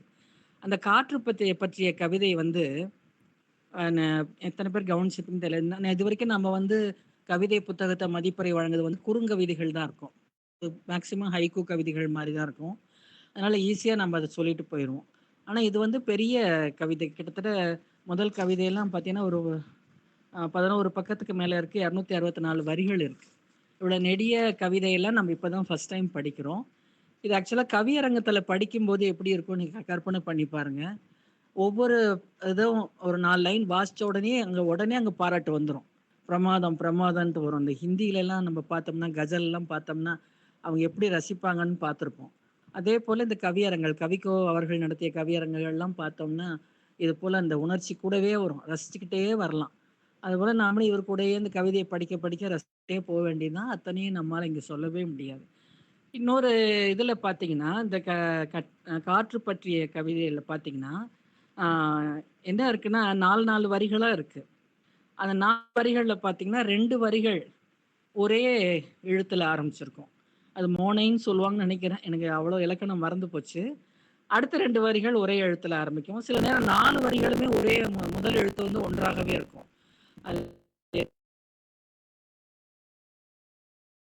எத்தனை பேர் கவனிச்சு இதை துறந்து வாழ்வதற்கு துணிவு இருக்காது.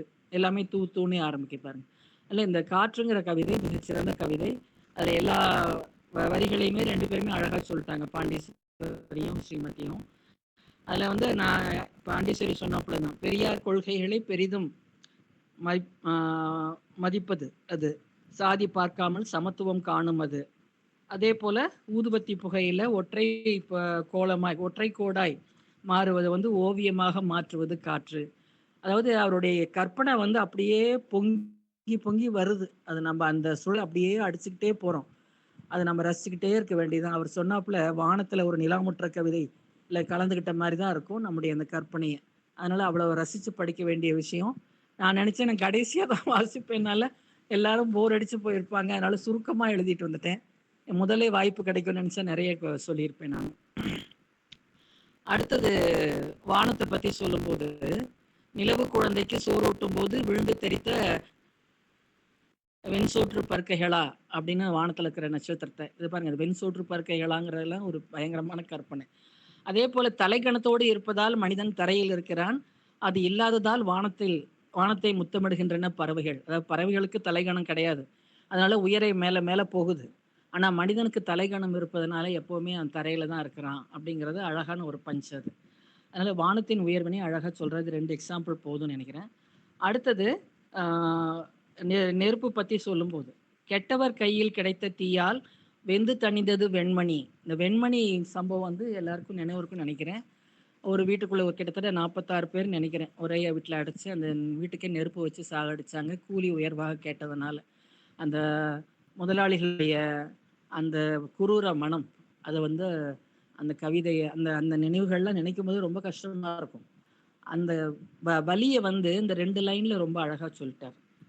கெட்டவர் கையில் கிடைத்த தீயால் வெந்து தணிந்தது வெண்மணி.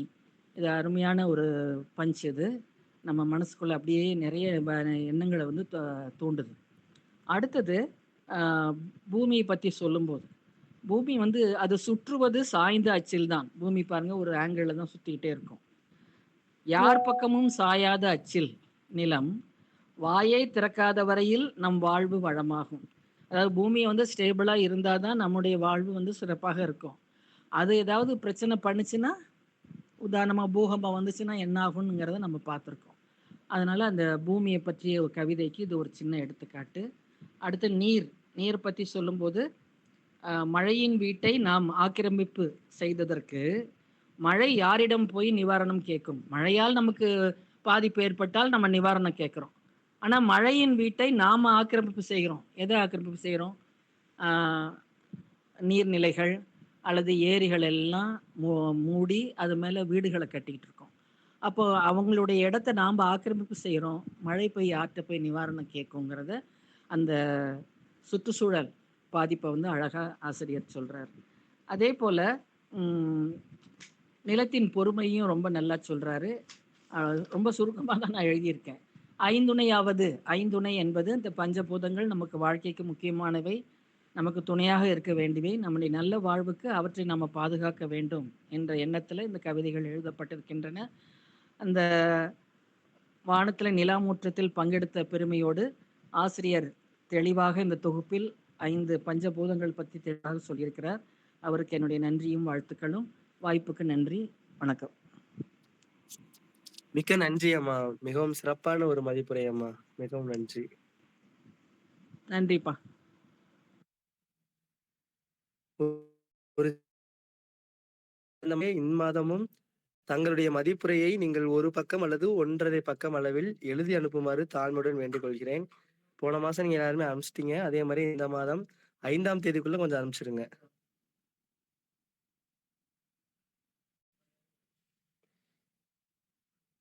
அடுத்ததாக புத்தக மதிப்புரை வழங்குவதற்காக பன்முக திறனாளர் நா. லட்சுமி அம்மா, துணை பேராசிரியர், வணிகவியல் துறை, அண்ணாமலை கல்வியியல் கல்லூரி, மன்னார்குடி, திருவாரூர் மாவட்டம் அவர்களை அன்புடன் அழைக்கிறோம். வணக்கம் ஐயா, வாழ்க வளமுடன். நான் லக்ஷ்மி, மன்னார்குடியிலிருந்து. நான் வீடியோ ஆஃப் பண்ணிக்கிறேன். எனக்கு பேக்ரவுண்டு லைட்டு சரியா இல்லை. இன்று மதிப்புரைக்காக எனக்கு இந்த வாய்ப்பை அளித்த வாகை தமிழ்ச்சங்கம் நிறுவனருக்கும் வாகை தமிழ்ச்சங்கத்திற்கும் எனது நன்றியையும் வணக்கத்தையும் தெரிவித்துக் கொள்கிறேன். வாகை தமிழ்ச்சங்க அனைத்து ஒருங்கிணைப்பாளர்களுக்கும் மதிப்புரை நிகழ்வில் சிறப்பாக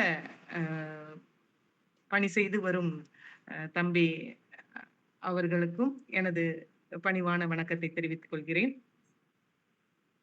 இங்கு மதிப்புரை வழங்க என்னுடன் இணைந்திருக்கும் அனைத்து சான்றோர்களுக்கும் எனது இனிய மாலை வணக்கத்தை தெரிவித்துக் கொள்கிறேன்.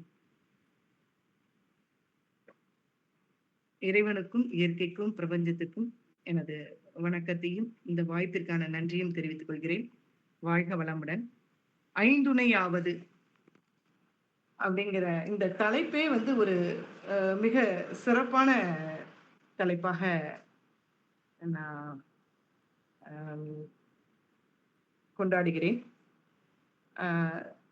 இந்த ஆசிரியர் கவிஞர் மதிப்பிற்குரிய தமிழ் அமுதன் ஐயா அவர்கள். இவரது இயற்பெயர் தணிகாசலம். எனக்கு முன் மதிப்புரை வழங்கிய சகோதரிகள் அவர்கள்லாம் அவர்களை பற்றின கொடுத்திருக்கிறார்கள். இருந்தாலும் நாம் சிறிதாக இந்த முகவுரை சொல்லிவிட்டு அடுத்து மதிப்புரைக்கு செல்கிறேன். இவர் சென்னையில் சாமராவ் துவக்கப்பள்ளி மற்றும் இந்து மேல்நிலைப் பள்ளிகளில் கல்வி பயின்றவர். ஓவியராக வேண்டும் என்பதே இவரது துவக்க கால விருப்பமாக இருந்துச்சு. ஆனா இவர் கவிதை எழுதி பள்ளிகள்ல பரிசுகள் வாங்கியதனால அதிலேயே தொடர்ந்து ஆர்வத்துடன் இயங்க ஆரம்பிச்சிட்டாங்க. தமிழமுதன் அவர்கள் இயற்பெயர் வந்து தணிகாசலம். சென்னை தமிழ்நாடு இந்தியா இவருடைய ஆர்ஜின். அவரது தகப்பனார் ஜெயராமன் ஐயா அவர்கள், தாயார் ஜெயலட்சுமி அம்மா. கவிஞர் தமிழமுதன் ஒரு நல்ல திரைப்பட பாடலாசிரியராகவும் அவர் திகழ்றாரு. அந்த திரைப்பட பாடலாசிரியர் சங்கத்தை தொடங்கி வைத்ததாக ஒரு குறிப்பு இருக்கிறது. இந்த குறிப்புகள் எல்லாமே நான் வந்து கூகுள்ல இருந்து தான் எடுத்தேன். இது எந்த அளவுக்கு சரியாக எனக்கு ரெஃபர் பண்றதுக்கான சான்றுகள் எனக்கு கிடைக்கவில்லை. அதை சமர்ப்பிக்கிறேன். ஐந்துணையாவது என்பது ஒரு நவீன கவிஞரான தமிழமுதன் எழுதிய கவிதை நூலாகும். ஆசிரியர் பற்றின சிறு குறிப்பு கொடுத்தாச்சு. அவர் வந்து இந்த திரைப்பட துறையிலையும் அவர் பாடல்கள்லாம் நிறைய எழுதியிருக்கிறாங்க. இவருடைய படைப்பு வந்து இன்னும் நிறைய ஐந்துணையாவது மட்டுமல்ல, அரைக்கம்பத்தில், அப்புறம் புன்னகை தேசம், நீர் மத்தாப்பு மற்றும் எந்த முகத்தோடு வருவாய் உள்ளிட்ட பல்வேறு கவிதை நூல்கள் படைத்துள்ளதாக குறிப்புகள் உள்ளன. ஐந்துணையாவது என்ற கவிதை நூல் மிகவும் சிறப்பாக பஞ்சபூதங்களான காற்று, வானம், பூமி, நெருப்பு, நீர் ஆகிய 5 இயற்கை தத்துவங்களையும் கருவா எடுத்துக்கிட்டு அவற்றின் தன்மை, தாக்கம், அது தத்துவம், வாழ்வியலோட பயன் ஆகியவற்றை இனிமையான கவிஞர் அவர் நமக்கு அந்த நூலா கொடுத்திருக்காங்க. அதை படிக்கும்போது நமக்கு நிறைய அந்த கவிஞருடைய அந்த அற்புதமான அந்த மனநிலை எடுத்துரைக்குது. அந்த இயற்கையை அவர் எந்த அளவு வந்து ரசனை உணர்வோடு பார்க்கிறார், எத்தனை விதமாக அவர் ஒப்பிட்டு அந்த கவிதை வரிகளை அமைத்திருக்கிறார் என்று படிக்கும்போது மிகவும் மனதிற்கு சந்தோஷப்படக்கூடியதாக இருக்கு. இந்த நூலோட ஒவ்வொரு கவிதையும் சொற்களோட சீரழகால செழித்து இருக்கு. இயல்பு, இயற்கை, மூனை போன்ற கவி அலங்காரங்கள் இடம்பெற்றிருப்பதுடன் ஒவ்வொரு வரியும் பாத்தீங்கன்னா அணிக்கு அணி சேர்த்த முத்து மாலையாக மிளிர்கிறது. அப்படிதான் நம்ம சொல்லணும். அவ்வளவு ஒரு நேர்த்தி, அவ்வளவு ஒரு அழகு, அவ்வளவு ஒரு இந்த கவிச்சுவைன் என்று சொல்வார்கள். எப்படி ஒரு கனியை உண்டால் எப்படி அந்த சுவை நம்மளை சிலாகிக்க வைக்கிறது, அத்தகைய ஒரு சிலிர்ப்பை கொடுக்கிறது. சாதாரணமா காணப்படும் இயற்கை உருவங்களுக்கே உயிரூட்டி வாசகரோட மனசுல புதிய சிந்தனைகளை விதைப்பது. இப்படி கூட எழுதலாமா, இப்படி கூட ஒப்பிடலாமா அப்படின்னு நம்ம வானம் அப்படின்னுட்டா நிலான்னு எடுத்துக்கிட்டாக்க பாட்டி வந்து வடசுட்ட கதையை தான் இன்னைய வரைக்கும் நம்ம இருக்கிறாங்க. கவிஞர் எத்தனை ஒரு அழகாக, எத்தனை ஒரு நேர்த்தியாக இந்த கவிதை வரிகளை படைத்திருக்கிறார். அது மாதிரி எவ்வளவு ஒரு சிந்தனை ஆற்றல் அவருக்கு. அது மாதிரி எளிமையான சொற்கள்ல ஆழமான கருத்துக்களை சொல்லும் திறன் மாதிரி ரொம்ப எளிய நடையில இந்த கவிதை வரிகளை அமைத்திருக்கிறாரு. அது மாரி கவிதைகள்ல இன்னும் இனிமையா அந்த வரிகள் எல்லாமே வந்து ரொம்ப அந்த கவிதையை வந்து இனிமையாக்குது. படிக்கும் போதே மயிலிறகால் மனதை வருடும் மென்மையும், சிந்திக்க வைக்கும் செறிவும், ரசிக்க வைக்கும் மொழி நயம் இந்நூலோட பெருமையா எ எடுத்துக்க முடியுது. ஐந்துணையாவது என்ற இந்த நூல் வந்து கவிதை நேயர்களுக்கு கிடைச்ச ஒரு ஒரு என்ன சொல்லலாம்? ஒரு பஞ்சாமிர்தம் அப்படின்னு சொல்லலாம். எப்படி அந்த எல்லா அ கனிகளுடைய சுவையும், தேனும், அந்த நெய்யும், அதுல உள்ள அந்த ப பாகு, அந்த சர்க்கரையின் பாகு எல்லாம் இணைந்து இந்த பஞ்சாமிர்தம் எப்படி சுவையாக இருக்கிறது. அதுபோல இந்த கவிதை படிக்கும்போது மனசுக்கு வந்து அப்படி ஒரு ஒரு ஒரு ஒரு ஒரு இருந்துச்சு. நேயர்களோடத்திலயும் இது படிச்சவங்க எல்லாருக்குமே இந்த சிலாகிப்பு இருக்கும் என்பதே எனக்கு முன்பு எனது சகோதரி மகளாக கூட இருக்கலாம். அவர்கள்லாம் வந்து எடுத்து சொல்லும்போது அதை என்னால உணர முடிஞ்சுச்சு. நாம் ரசித்த வரிகள், நாம் படித்து சிலாகித்த வரிகள் எல்லாமே வந்து திரும்ப திரும்ப எல்லோரும் சொல்லும்போது அது இன்னும் எனக்கு உற்சாகமாக இருந்துச்சு. அது மாரி அவங்க படிக்கும்போது, அந்த வரிகள் எல்லாமே மனசுல நிலைச்சு நிக்கும். அந்த மாரியாக இருந்துச்சு. ரொம்ப இலக்கிய பொக்கிஷமாக இந்த நூல நானு எடுத்துக்கிறேன். கவிஞர் தமிழமுதன் ஒரு அ ஒரு மிகச்சிறந்த அ அ வந்து இலக்கிய சுவை பொருந்திய வார்த்தைகளை அவர் பயன்படுத்தும்போது, அவருடைய அந்த தமிழ் புலமையும், தமிழ் மீது கொண்ட பற்றும், அவர் கொண்டிருக்கும் அந்த அந்த பற்றையும், அவர் கொண்டிருக்கும் அந்த காதலையும் நாம் நன்றாக உணர்ந்து கொள்ள முடியுது. மரபு கவிதையோட மண் வாசனையும், புதுக்கவிதையின் புதுமை நுணுக்கத்தையும் இணைச்சு, எழுத்துல தனித்துவமாக திகழ்பவர் கவிஞர் தமிழ் அமுதன் அப்படிங்கிறத நானு கேள்விப்பட்டிருக்கிறேன். ஆனா இன்று இந்த கவிதைகள்லாம் வாசிக்கும்போது, இது அத்தனையும் உண்மை என்பதை உணர்ந்து கொள்கிறேன்.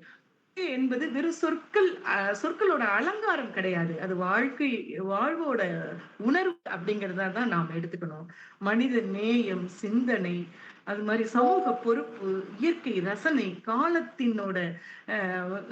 காலத்தினுடைய அந்த இயற்கை குரல்கள் இருக்கு இல்லையா? அந்த நம்மளுடைய அந்த அந்த பண்புகளுடைய அந்த அ சாராம்சம்.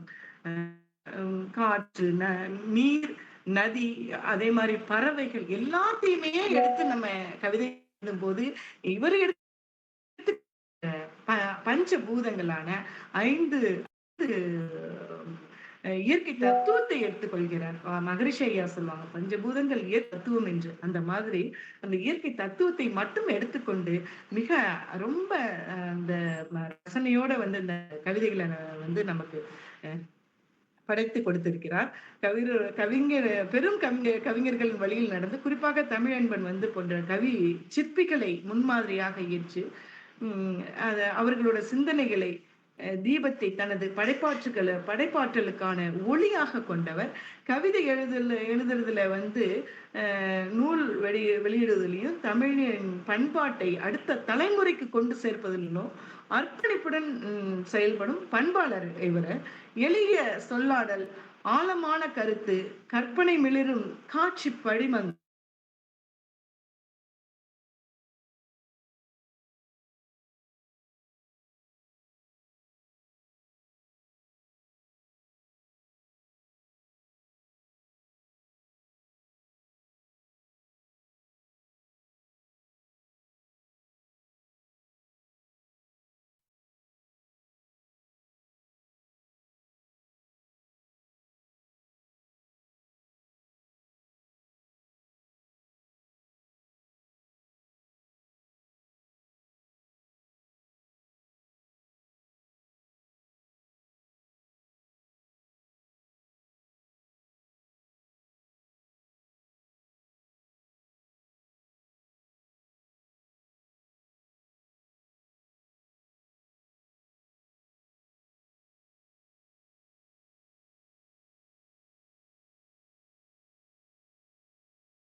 மேம்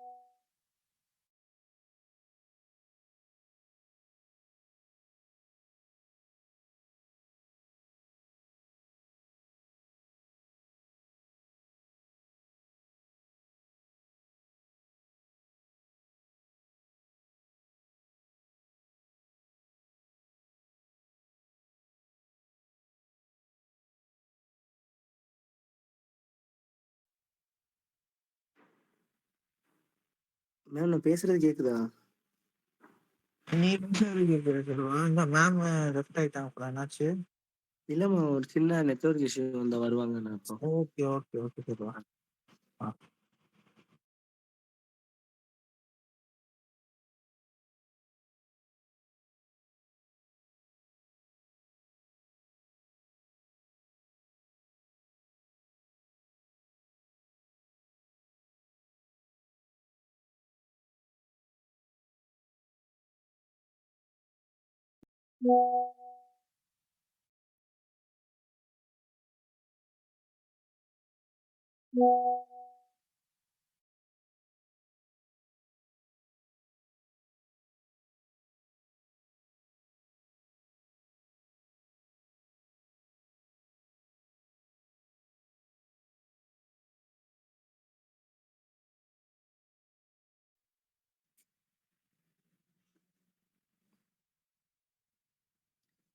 அவங்க பொண்ணு அவங்க போன்ல இருந்து வந்திருந்தாங்க.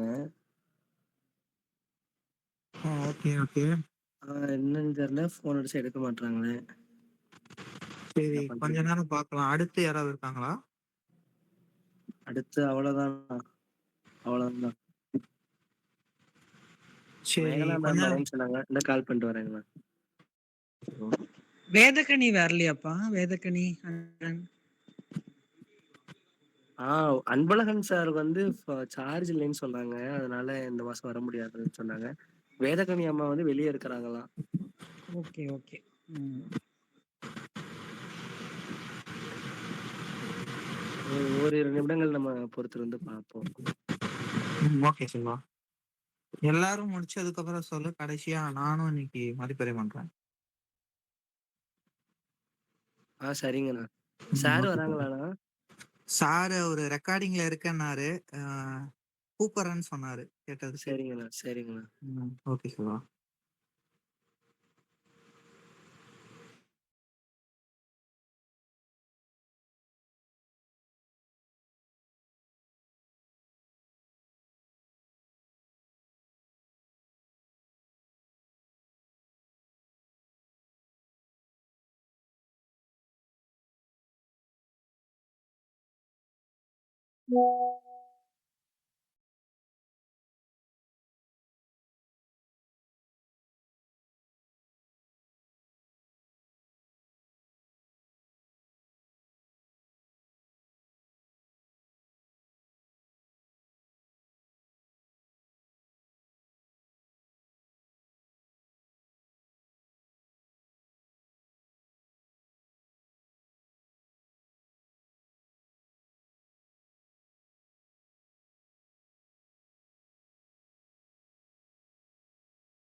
அண்ணா அவங்க எடுக்கலன்னா சரி நீங்க பண்ணுங்கண்ணா.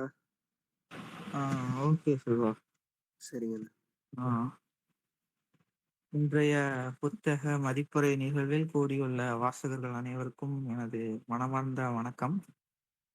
மதிப்புரை பண்ணி பல நாள் ஆச்சு. இன்னைக்கு ரொம்ப நாள் கழிச்சு உங்ககிட்ட ஐந்துணையாவது அப்படிங்கிற நூலை பத்தி மதிப்புரை பண்றதுல வந்து ஒரு ஐந்துணையாவது இந்த நூலுடைய ஆசிரியர் பார்த்தீங்கன்னா கவிஞர் தமிழமுதன் ஐயா அவர்கள். தமிழமுதன் ஐயாவை பத்தி எல்லாருமே குறிப்புகள் வந்து சொல்லியிருப்பாங்க. எனக்கும் தமிழமுதன் ஐயாவுக்கும் ஒரு இது இருக்கு, ஒரு தொடர்பு இருக்கு. என்னன்னா இப்போ இப்போ எல்லாருக்கும் தெரிஞ்சிருக்கும்னு நினைக்கிறேன். நான் வந்து இந்த 2025, 26ஆம் ஆண்டிற்கான ஆஹ் பாரதியாருடைய பிறந்தநாள் பிறந்தநாளை ஒட்டி நிகழ்ந்த கவிதை போட்டியில வந்து மாநில அளவில் முதல் பரிசு வென்றேன். அதுக்காக வந்து எனக்கு வந்து பாரதி இளம் கவிஞர் விருதும் காசோலையும் கொடுத்தாங்க. அந்த நிகழ்வுல வந்து கவிஞர் தமிழமுதன் ஐயா தான் இந்த இந்த வேளாளர்களை வந்து அவர் தான் தேர்ந்தெடுத்தாரு. இன்னும் கவிதையை தேர்ந்தெடுத்தது அவரு தான். இப்போ அவருடைய நூலை பத்தி மதிப்புரை பண்றதுல எனக்கு ரொம்ப மகிழ்ச்சியா இருக்கு. இப்போ அதான் ஐந்துணையாவது நூல் வந்து என்னதுன்னா, ஐம்பூதங்களை வந்து கருப்பொருளா வச்சு அத நெடுங்கவிதைகளா வந்து எழுதியிருப்பாரு ஒவ்வொரு பூதமா. இப்போ மரபுலே வந்து எப்படி சொல்லுவோம்னா நிலம், நீர், நெருப்பு, காற்று, ஆகாயம் அப்படிங்கிற மாதிரி போகும். ஆனா இவர் வந்து காற்றுல தொடங்கி நிலம் நிலம் இல்ல காற்றுல தொடங்கி நீர்ல முடிச்சிருப்பாரு. அந்த அந்த இது எனக்கு வந்து வித்தியாசமா இருந்துச்சு. இப்போ அது இந்த கவிதைகள்ல எனக்கு பிடிச்ச சில வரிகள் அதுக்கப்புறம் எனக்கு தெரிஞ்ச கருத்துக்களை வந்து பகிர்ந்துக்கிறேன். காற்றுல வந்து ஒரு இடத்துல வந்து அழகா எழுதியிருப்பாரு. கலையாம் கவின் மிகுந்த கைகள் போட்ட கோலத்தை கலைத்து விளையாடும் கைக்குழந்தை போலத்தான் காற்றுல வந்து எழுதியிருப்பாரு. நம்ம அதான் போடுற கோலத்தை வந்து கலைத்து விளையாடும் குழந்தை தான் காட்சி படிமம் வந்து ரொம்ப அழகா இருக்கும்.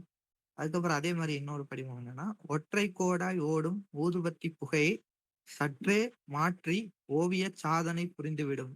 இதுவும் நம்ம நிறைய இடங்களை பார்த்துருப்போம். அந்த ஊதுபத்தி ஊதுபத்தியோடைய அந்த புகை இதை வந்து மாத்தி விடுறது, இந்த காற்று வந்து கலைக்கிறது அழகா இருக்கும். அது ஒரு ஓவிய சாதனைன்னு எழுதியிருப்பாரு அற்புதமா. அடுத்து எனக்கு ரொம்ப பிடிச்ச வரிகள் என்னன்னா, அருவியோடு அது அருமையாக பேசும், குருவி இறகு நரம்பில் குடும்பம் நடத்திவிடும் எழுதியிருப்பாரு. குருவி ரொம்ப சின்னதா இருக்கும். குருவியோட இறகு ரொம்பமான பார்வை. அதோடைய நரம்புன்னு எழுதியிருப்பாரு. குருவி இறகு நரம்பில் குடும்பம் நடத்தி விடும்ன்ற. அந்த சிறக அசைக்கும் போது காற்று வந்து அது கூட இது பண்றத வந்து குடும்பம் நடத்தி விடும்னு ரொம்ப ரொம்ப அற்புதமான வரிகள்னு சொல்லலாம். அடுத்து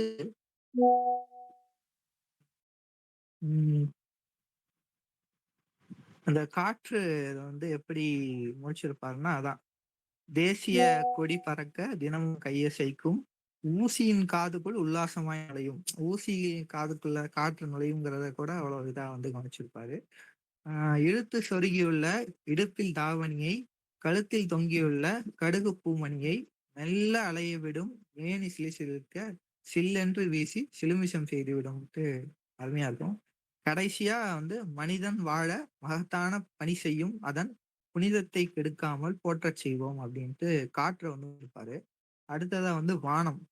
வானம் வானம் வந்து வானத்தை பத்தி நம்ம நம்ம ஒரு இதுக்கு மேல பார்த்தோம்னா வானம், மேகம், நிலா அப்படிங்கிற மாதிரி நாம பார்ப்போம்.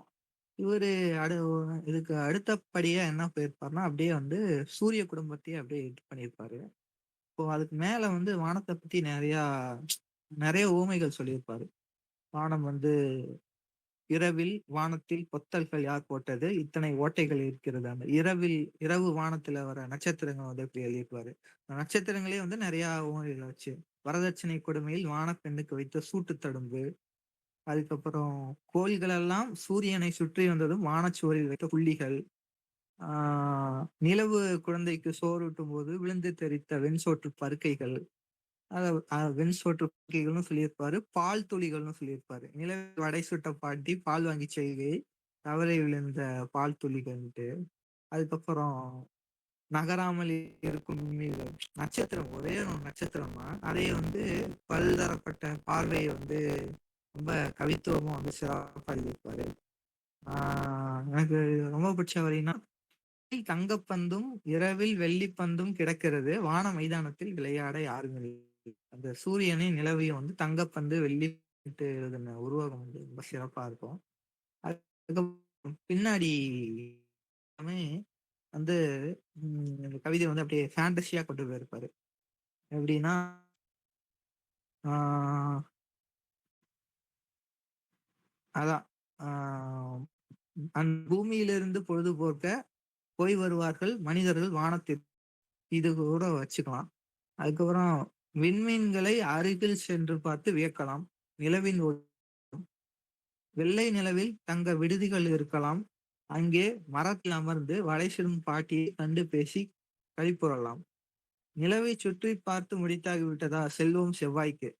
அப்படியே செவ்வாய்க்கு போயிட்டு அங்க போயிட்டு புதன் போவாரு. புதன் போயிட்டு வியாழன் போவாரு. வியாழன் போயிட்டு இதே மாதிரியே வந்து 9 கோளையும் வந்து ஒரே நாள்ல சுற்றி வருவோம் அப்படின்ட்டு எழுதியிருப்பாரு. அது படிக்கிறதுக்கே ரொம்ப அற்புதமா இருக்கும்.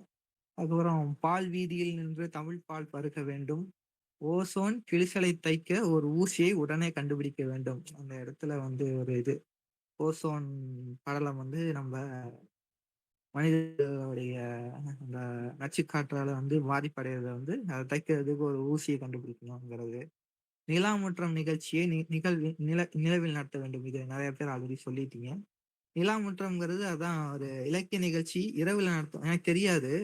நிலாமுற்றம்னா என்னன்னு தேடி பார்த்தேன். இது வந்து ஒரு இலக்கிய நிகழ்ச்சி நைட்ல நடத்துவாங்க அப்படிங்கிற மாதிரி போட்டிருந்தது. அதை வந்து நிலவில் நடத்த வேண்டும். அதிலே முதல் கவியரங்கத்தை தமிழில் கவியரங்கத்தை நடத்தி முடிக்க வேண்டும். அந்த வரிகள்லாம் அற்புதமா இருக்கும். கடைசியா வந்து சங்கத்தமிழனின் பாடல்களை வரிவிடாமல் செதுக்க வேண்டும். அங்க நிலவுல வந்து செதுக்க வேண்டும் முடிச்சிருப்பாரு. அதே மாதிரியே நெருப்பு நெருப்பு வந்து அம்மா வந்து சொல்லியிருப்பாங்க. பகவதி அம்மா சொல்லியிருப்பாங்க. கெட்டவர் கையில் கிடைத்த தீயால் வெந்து தணிந்தது வெண்மணி. இந்த 4 வரிக்குள்ள இருக்கிறது ஒரு வரலாறு. அந்த கீழ் வெண்மணி அப்படிங்கிற ஊர்ல நடந்த நிகழ்வு. இத ஏற்கனவே ஞானக்கூத்தன் அவர்களோட கவிதைகளை படிச்சனால இத படிக்கும்போது எனக்கு டக்குன்னு புரிஞ்சிருச்சு. இந்த நிகழ்வு வந்து அது 4 வரியில ஒரு ஒரு பெரும் கதையை வந்து சொல்லிட்டு போயிட்டாரு. அது ஒரு ஆஹ் அதான் வரலாற்று படுகொலை நிகழ்வு. அத அப்படியே சொல்லிட்டு போயிட்டாரு. அது ரொம்ப நல்லா இருந்துச்சு. அதுக்கப்புறம் நெருப்ப பத்தியும் வந்து கவித்துவமா நிறைய எழுதியிருக்காரு. உதவும் மனப்பான்மையோடு வருகிற நெருப்பு ஏழை வீட்டில் அடுப்பில் உதவும் மனப்பான்மையோடு வருகிற நெருப்பு ஏழை வீட்டின் அடுப்பில் நெருப்பாகிறது. பசியால் ஏற்படும் நெருப்பு பெரும் புரட்சியை உருவாக்குகிறது அப்படின்ட்டு ஒவ்வொரு நெருப்பும் என்ன பண்ணும். விழியில இருக்க நெருப்பு நம்ம கண்ணுல ஒரு ஃபயர் இருந்தா ஒரு வெற்றி கிடைக்கும். அப்படியே வந்து நிறைய நெருப்புகள் பத்தி சொல்லியிருப்பாரு. அப்படியே வந்து கவிதை வந்து படிக்கிறதுக்கு அப்படியே அது ஒரு நதி மாதிரி போகும். அது மாட்டுக்கு அப்படியே அழகா போகும். எந்த ஒரு தடையும் இல்லாம நம்ம அழகா படிச்சுட்டு வரலாம். ஆஹ் அதுக்கப்புறம் கீழ எல்லாவற்றிலும் நெருப்பு இருக்கிறது அப்படின்னு சொல்லிட்டு சிந்தும் சிந்தும் மழையிலும் நெருப்பு இருக்குமாமா. சிந்தும் மழையிலும் சில்லென்ற காட்டிலும் சிதறாத கல்லிலும் சிரிக்காத முள்ளிலும் அப்படின்ட்டு அப்படியே வந்து ஒரு லிஸ்ட் போகும். இதுல நுட்பமான பார்வை என்னன்னா, ஓடும் பாம்பின் உச்சி நாக்கிலும் பாடும் பறவையின் அழகு நுனியிலும் எல்லாம் வந்து மைக்ரோஸ்கோபிக் வியூஸ் மாதிரி இருக்கு. அப்படியே வந்து படிக்கும் போதே வந்து ரொம்ப அழகா இருக்கு. அப்படியே வந்து அது அப்படியே போகும்.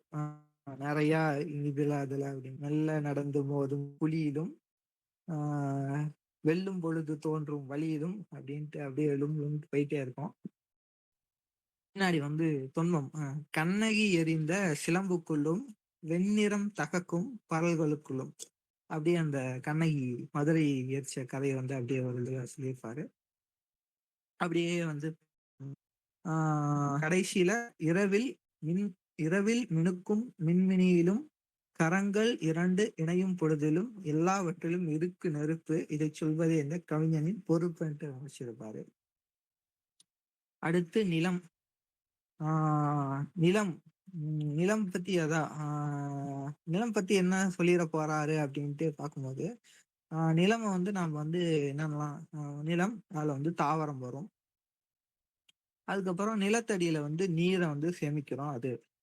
அதுக்கப்புறம் நம்ப நிலத்த வந்து எப்படி நம்ம மனிதர்கள் வந்து நிலத்த வந்து ஆக்கிரமிக்கிறாங்க, நிலத்த வந்து எப்படி மாசுபடுத்துறாங்க, அத பத்திலாம் வந்து சிறப்பா எழுதியிருப்பாரு. ஆ ஆ ஆ "நீரை திருப்பித் தருகிறாய் என்றால், உரிய இடத்திற்கே உன்னால் அனுப்ப முடியுமா? தங்கத்தை திருப்பித் தருகிறாய் என்றால், தங்கத்தை தூளாக்கி மணலோடு மணலாக கலக்கும் ஆற்றல் உனக்கு உண்டா?" அதாவது நிலத்துல இருக்க அத பத்திலாம் வந்து எழுதியிருப்பாரு. ரொம்ப சிறப்பா இருக்கும். இதுல இதுல வந்து சயின்ஸும் இருக்கும். அதாவது நிலம் அது சுற்றுவது சாய்ந்த அச்சில் தான், யார் பக்கமும் சாயாத அச்சில். ஏற்கனவே சொல்லியிருப்பாங்க. இந்த வரிகள் ரொம்ப அற்புதமா இருக்கும். "வாய் திறந்தால் வாய்க்கரசி விழலாகும். நாம் அதிர்ச்சி அடைந்தால் இதயம் மட்டுமே பழுதாகும். நிலம் அதிர்" அப்படின்ட்டு எழுதியிருப்பாரு. இந்த வாய் திறந்தால் வாய்க்கரிசி விழலாகுங்கிறது, நிலத்தோட வாய் திறந்துச்சுன்னா நம்ம வந்து நிலத்த வந்து அழகா வந்து இது பண்ணுது. கடைசியில சமத்துவத்தோட முடிச்சிருப்பாரு. "வரப்புகளின் சிறப்புகளை பேசுபவரை நிந்திப்போம். நிலத்தின் சமத்துவ பரப்பைப் பற்றியே பரப்புரை நீர்." நீர் பத்தி நமக்கு தெரியும். "நீரின்றி அமையாத உலகு" பத்தியும் சிறப்பா எழுதியிருப்பாரு. "நீருக்கும் நமக்கும் நெடிய பந்தம். நீர்தான் நமக்கு ஆதி சொந்தம். நீரில் பிறந்தோம்" அப்படிங்கிறது உலகம் வந்து அந்த பிக் தியரிக்கு அப்புறம் ஆ ஃபர்ஸ்ட் மழை பெய்யும். மழை மூலியமா வந்து கடல் உருவாகும். அந்த கடல்ல இருந்து தான் வந்து உயிரினங்கள் அதாவது வந்து கடல்ல இருந்து உயிரினங்கள்லாம் ஃபார்ம் ஆயி, கடல்ல இருக்க உயிரினங்கள் வந்து நிலத்துக்கு வரும். ஆம்பிபியன்ஸ் அது வந்து ஊர்வனையா வந்து, அதுக்கப்புறம் அந்த எவால்யூஷன் இவ்வளவுதான். அது உள்ள வச்சிருப்பாரு. "நமக்கும் நமக்கும் நெடிய பந்தம். நீர் தான் நமக்கு ஆதி சொந்தம்." நீரில் பிறந்தோம் அப்படிங்கிற அந்த ஒரு வரியில இது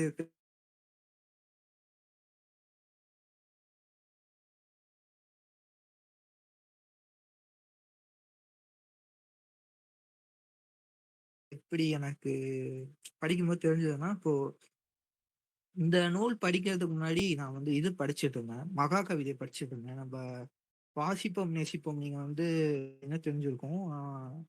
ஒரு ரொம்ப நாட்களாகவே வந்து மகாகவிதை கவிதை வரிகள்லாம் போட்டுட்டு இருப்பேன். மகாகவிதை எப்படின்னு பார்த்தீங்கன்னா வந்து, இந்த ஐம்பூதங்கள வந்து கருப்பொருளா வச்சு தான் வந்து வைரமுத்து அவர்கள் எழுதியிருப்பாரு. அது ஒரு 300 பக்கங்கள் கொண்ட புத்தகம். ஆ அதுவும் வந்து கிட்டத்தட்ட இதுதான். இதே கருப்பொருள் தான். ஆனா, அது வந்து ரொம்ப டீப்பா இருக்கும். ஒவ்வொரு கவிதை 20க்கும் மேற்பட்ட பக்கங்கள் இருக்கும். அது ரொம்ப அறிவியலோடைய தாக்கம் அதிகமா இருக்கும். அதுல இருந்து தான் இத வந்து கத்துக்கிட்டேன். அது மாரி அதுவும் அது இத விட வந்து சிறப்பா இருக்கும். இத படிச்சுட்டு அத இன்னும் ஐம்பூதங்கள பத்தின ஒரு புரிதல் கத்துப்பேன். அடுத்து ஆ தண்ணீரின் குணம் ஓடிப் பாய்ந்து உதவுவதுதான் பள்ளத்தையெல்லாம் சமன்படுத்தும் ஏற்றத்தாழ்வை சமன்படுத்தும் அப்படின்ட்டு எழுதியிருப்பாரு. அடுத்து அதான் ஆ முதல் உயிர் தோன்றியது தண்ணீர் தான். அதற்கு சாட்சி தாயின் கருவறையில் தண்ணீரில் இருக்கிறோம். குடம் உடைந்துதான் கட்டையின் கடைசி பயணத்தை அனுப்புகிறோம். நம்மளோட லைஃப் வந்து வாட்டர்ல ஸ்டார்ட் ஆகி வாட்டர்ல எண்ட் அப்படின்ட்டு வந்து எழுதியிருப்பாரு. அப்புறம் மழைய பத்தி, மழை வந்து இது பண்ற உழவனுடைய வியர்வைய பத்தி, அதுக்கப்புறம் நம்ம வந்து நிலங்கள், குளங்கள்லாம் வந்து நம்ம வீடு இது பண்றோம் இல்லையா?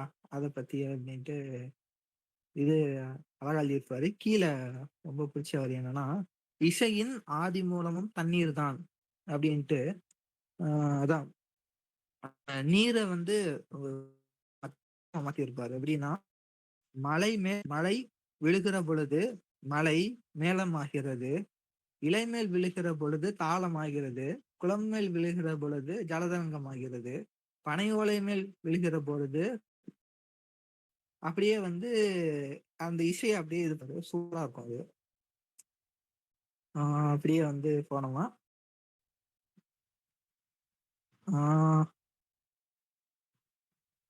என்னது இந்த வரிகள் நீங்க வந்து கவனிக்கணும். வெள்ளிரோடை எந்த காடும் தன் அடகு வைப்பதில்லை அப்படிங்கிற வரி ஒரு சிறப்பான கண்ணோட்டம்னு சொல்லலாம் இல்லையா? ஆமால, வெள்ளி நீரோடை வந்து எந்த காடும் வந்து அடகு வைக்காது அப்படிங்கிற ஒரு பார்வை இது. இந்த பார்வை பார்க்கும்போது சிறப்பா இருந்துச்சு. அதுக்கப்புறம் எப்படி முடிச்சிருப்பாருன்னா, தண்ணீர் விலையும் தங்கம் விலையும் ஒன்றாக வரும் காலம் வரும், தண்ணீரை அடகு வைத்து தன் வீட்டு கடன் அடைக்கும் நேரம் வரும், நீர் போல் நாம் மாற வேண்டும், கிடைத்த பாத்திரத்தை திறம்பட நிரப்ப வேண்டும், நீர் போல் நாம் மாற வேண்டும், செம்புல பெயர் நீராய் கலக்க வேண்டும். செம்புல பெயர் நீராய் கலக்க வேண்டும்னா வந்து உலகத்தோட ஒன்றி வாழ வேண்டும் அப்படின்னு எனக்கு தோணுது. அதான் நினைக்கிறேன். அதுக்கப்புறம் அந்த குறிக்கோளை அடைவதற்கு நதியிலிருந்து வேண்டும். ஏன்னா நதி அதோடைய இலக்கான கடலை போய் சென்று அடையிற மாதிரி நாமளும் வந்து நம்மளுடைய இலக்கை வந்து சென்றடையணும் அப்படின்ட்டு ஒரு ஊக்கம் மோட்டிவேஷனோட இந்த கவிதை தொகுப்பை வந்து முடிச்சிருப்பாரு. ரொம்ப ஒரு சிறப்பான கவிதை தொகுப்பு. இல்லை நல்லா கவித்துவமா நிறைய காட்சி படிமம் இது தொன்மம் எல்லாம் வச்சு ரொம்ப அற்புதமா இருந்துச்சு இந்த தொகுப்பு. நிச்சயமா எல்லாரும் படிச்சு பார்க்கணும். 64 பக்கம் தான் இருக்கு. ரொம்ப நாள் கழிச்சு மதிப்பறை பண்றேன். உங்ககிட்ட அந்த மகிழ்ச்சி. நன்றி, வணக்கம். மிக்க நன்றி அண்ணா, மிக்க அண்ணா. அடுத்ததாக லட்சுமி அம்மா விட்டதுல இருந்து தொடருவாங்க. அம்மா தயாராமா? சரிங்கம்மா, ஒரு சின்ன விஷயம், ஒரு 10 நிமிடங்களுள்ள முடிச்சுக்கங்கம்மா. சரிப்பா. சரி, நன்றிப்பா. தொடங்கிக்கலாம்ல? நான் அந்த சிறப்பான என் மனதை தொட்டு அந்த வரிகள், கவி வரிகளை மட்டும் சொல்லிட்டு முடிச்சுக்கிறேன்.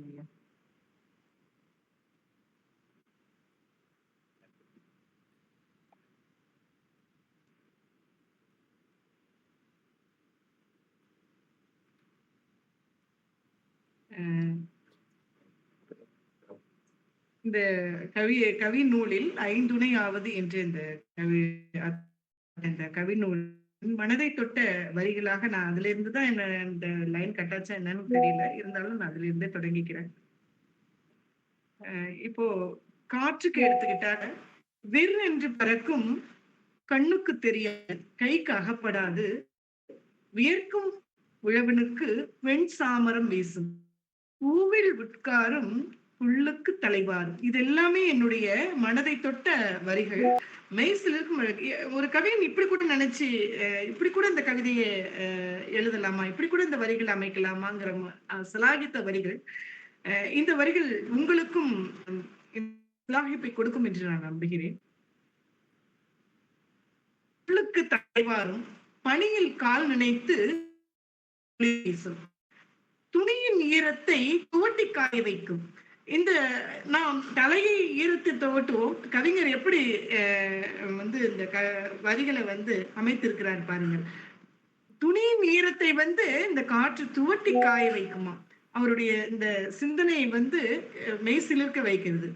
இசையை சுமந்து வரும் இன்பம் கமிழ வரும், அசையும் இலைகளாலே அங்கங்கே பாட்டிசைக்கும், வாசம் நடந்து வரும் வசதியாய் தோள் கொடுக்கும், வீசும் கைகளிடையில் விசுக்கை ஒளி எழுப்பும், பேசும் மொழியெல்லாம் மொழியாய் மாறுவதற்கு நேசமுடன் வந்து நெகிழும் வழி கொடுக்கும், உயிரின் மூச்சாய் நிற்கும். அப்ப நம்ம வந்து சுவாசிக்கிறதுக்கு இந்த காற்று எவ்வளவு முக்கியம் என்பதை சொல்லி இருக்கிறார் பாருங்க. அதே மாதிரி வானம்னு எடுத்துக்கிட்டாக்க, வானம் விமானம், வானம் விமானம் விளையாடும் வெளி, விமானம் விளையாடும் வெளி, மேகங்கள் மிதக்கும் ஓவியம், நீல நிறத்தின் நிழற்குடை, நிலவை தாளாட்டும் நட்சத்திரம் விதைக்கும் தோட்டம், சூரியன் எழும் மேடை, மழையை சுமக்கும் கருணை, இடி மின்னலை கையில் தாங்கும் எல்லையற்ற பெருவழி, பறவைகளின் பயணப்பாதை, கனவுகள் பறக்கும் இடம், காலத்தின் கண்ணாடி, ஒளியை தாங்கும் திரை, இரவின் ரகசியம், பகலின் பெருமை, மேகத்தின் மென்மை, வானவில் வரையும் வண்ணம், பூமிக்கு போர்வை, கண்களுக்கு முடிவில்லா அழகு, மனிதன் எட்டிக்கும் உயரம், இயற்கையின் திறந்த வாசல், அமைதியின் அகன்ற வெளி, உயிரின் மேல் சுவர், பிரபஞ்சத்தின் முதல் பக்கம், பாட்டாலும் நிறைவில்லா பேரழகு. எத்தனை சிறப்பு! அதே போல் பூமிக்கு அவர் சொல்லிய அந்த வரிகள் என் மனதை தொட்ட வரிகள். பூமி பொறுமையின் வடிவம், உயிர்களின் தாயகம், விதை விழுந்து மரமாகும் இடம், உழவனின் நம்பிக்கை, மழையை தாங்கும் இதயம், காலடிகளை ஏற்றுக்கொள்ளும் கருணை, பசியை தீர்க்கும் பெருந்தாய், வேர்களை வளர்க்கும் வீடு, விவசாயியின் உயிர், உயிர்களை தழுவும் மடி, மண்ணின் வாசம் மனதை நிரப்பும், மூளைக்கும் அதிசயத்தின் தொடக்கம், வாழ்வை தரும் வளம், மனிதன் பிறக்கும் இடம், மனிதன் கலக்கும் இடம். இது எவ்வளவு எளிதாக சொல்லிய, மனிதன் பிறக்கிறதும் இந்த மண்ணிலே தான், அவன் மாண்டு போவதும் இந்த மண்ணிலே, அதுவே முடிவும் அதுவே என்பதை ரொம்ப சின்னதாக, ரொம்ப அழகாக, மனதை தொடுவதாக, எளிதாக புரிவதாக அந்த கவிவரி அமைந்திருக்கிறது. காயங்களையும் தாங்கும், கனிகளையும் தரும், பொறுமையின் பேரரசி, எல்லா உயிர்களுக்கும் சமமான தாய் பூமாதேவிங்கிறத அழகாக சொல்லியிருக்கிறார். செழிப்பின் சின்னம், பசுமையின் முகவரி, வாழ்வின் வேரடி, உழைப்பின் வெற்றி, நிலம் இயற்கையின் கருவறை, மனித வாழ்வின் ஆதாரம் என்று சொல்லியிருக்கிறார். இவை அத்தனையும் இந்த பூமியினுடைய சிறப்பாக அவர் சொல்லிய இந்த வரிகள் அத்தனையும் எவ்வளவு எளிதாக நம் வாழ்வில் இயல்பாக நாம் பிரயோகப்படுத்தும் அந்த வார்த்தைகளையே ரொம்ப கவிநயத்தோட சுவையாக நமக்கு எடுத்துரைத்திருக்கிறார்.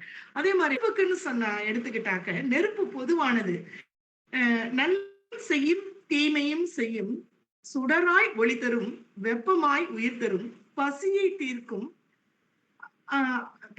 தீர்க்கும் அடுப்பு, இருளை அகற்றும் விளக்கு, ஒளியின் பிறப்பு, நெருப்பு சக்தியின் உருவம், அழிவின் முகமும் அது, உயிர் காக்கும் வெப்பமும் அதுவே, உருக்கும் ஆற்றல் கொண்டது, குளிரை விரட்டும் தோழன், சுட்டு விழிப்பூட்டும் சக்தி, மனிதனின் கண்டுபிடிப்பு, வளர்ச்சியின் அடையாளம், கோபத்தின் உருவகம், வீரத்தின் சின்னம், மாற்றத்தின் மொழி, சாம்பலாக்கும் வல்லமை, தீப்பொறியில் ஒளி, எரிவதிலும் ஒரு அழகிய வரிகள், நெருப்பின் இதழ்ப்பு, ஏகமும் நெருப்பே என்ற இந்த அழகிய வரிகள் நெருப்பை பற்றி சொல்லியதில் என் மனதில் தொட்ட வரிகள்.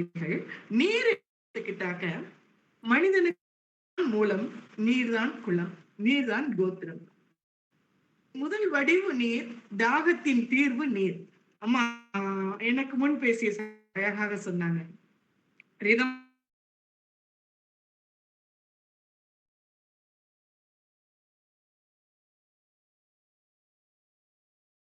ரொம்ப அற்புதமாக இருக்கும்.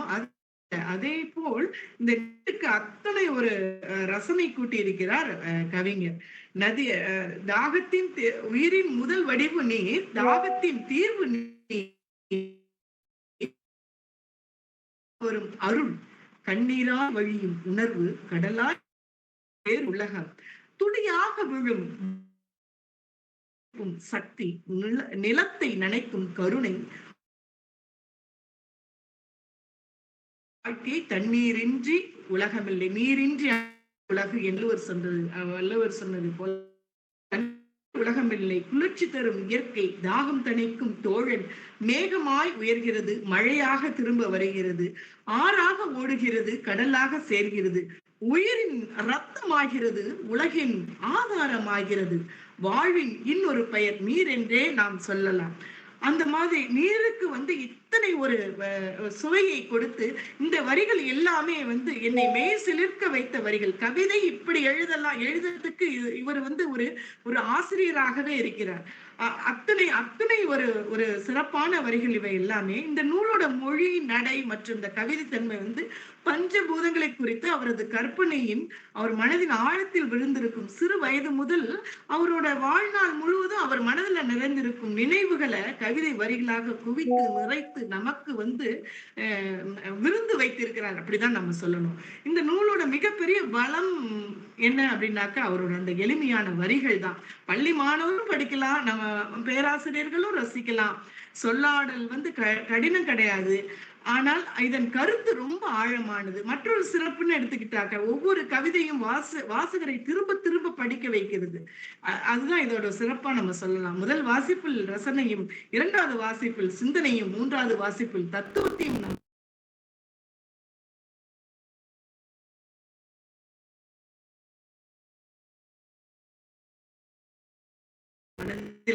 அற்புதமான நூல், சிந்தனை தூண்டும் மிக சிறப்பான நூல், குழந்தை மனதை எழுப்பும் மிக ஒப்பீடு செய்ய முடியாத அற்புத நூல், அறிவியலை அனுத்தும் நூல், நூல். கவிஞர் தமிழமுதன் அவர்கள் தமிழின் மரபு களஞ்சியத்தையும் நவீன உணர்வையும் இணைத்து வாசகர் மனங்கள்ல அதாவது நிலைக்கும் படைப்பை வழங்கி இருக்கிறாரு.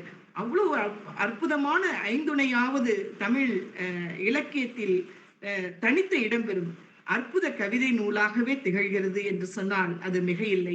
கவிஞரோட எழுத்து பயணம் தொடரட்டும். இன்னும் பல நூல்கள் நம்மை போன்ற அற்புத வாசிப்பை நேசிக்கக்கூடிய வாசகர்களுக்கு இன்னும் நிறைய நூல்களை அவர் உலகுக்கு தரட்டும். தமிழ் உலகை அலங்கரிக்கட்டும். வாழ்க கவிஞர் தமிழமுதன், வளர்க தமிழ் இலக்கியம்.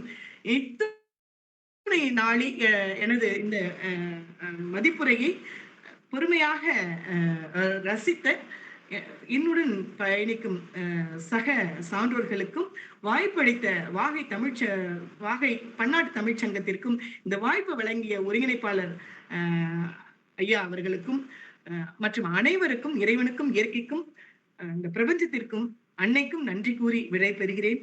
வாழ்க வளமுடன், வாழ்க வளமுடன், வாழ்க வளமுடன். நன்றி, நன்றி. மிக்க நன்றி அம்மா. மிகவும் தெளிவாகவும் மிகவும் அழகாகவும் உங்க மதிப்புரை நீங்க பண்ணீங்க. மிக்க மிக்க நன்றி அம்மா. நன்றி ஐயா. அடுத்ததாக முனைவர் மகாலட்சுமி வசந்த் அம்மா, இப்பொழுது உங்களுடைய வாய்ப்பு. நீங்கள் ஏதாவது பேசிக்கலாம்.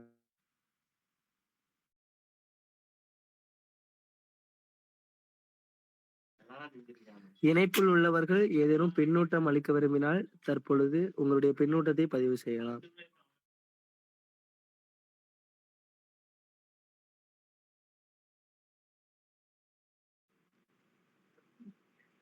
பின்னூட்டம் தரலாமாங்க ஐயா?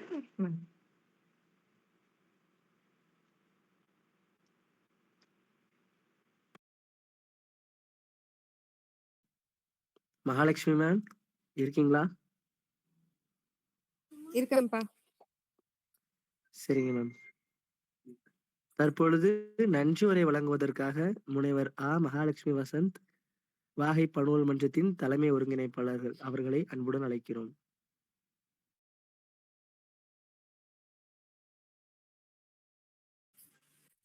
அனைவருக்கும் இனிய மாலை வணக்கம். முதல்ல நான் வந்துட்டு வரவேற்புரை கொடுக்கதா இருந்தது, ரொம்ப மன்னிக்கணும். இங்க எனக்கு வந்துட்டு பவர் இஷ்யூ இருந்தது, அதனால ஜாயின் பண்ண முடியல டைம்க்கு. செல்வாக்கு நன்றி, நன்றி உரை கொடுக்கறதுக்கு வாய்ப்பளித்ததுக்கு.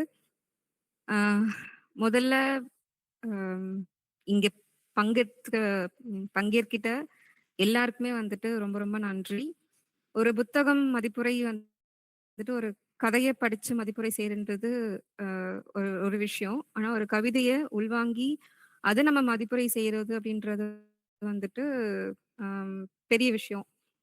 அதுல வந்துட்டு நீங்க எல்லாருமே ரொம்ப ஆர்வத்துடனும் என்ன சொல்றது தமிழ் மேல இருக்கிற ஒரு அந்த ஒரு பற்று வந்துட்டு எனக்கு தெரிஞ்சது. அ மத்தபடி வந்துட்டு இதுல முனைவர் ஈஸ்வரி அம்மா அவர்களும், அப்புறம் மேகலா, அப்புறம் ஸ்ரீமதி, அ மத்த எல்லாருமே வந்துட்டு நல்லாவே மதிப்புரை வழங்குனாங்க. அ இதுல நான் நான் என்ன தெரிஞ்சுக்கிட்டேன் அப்டின்னா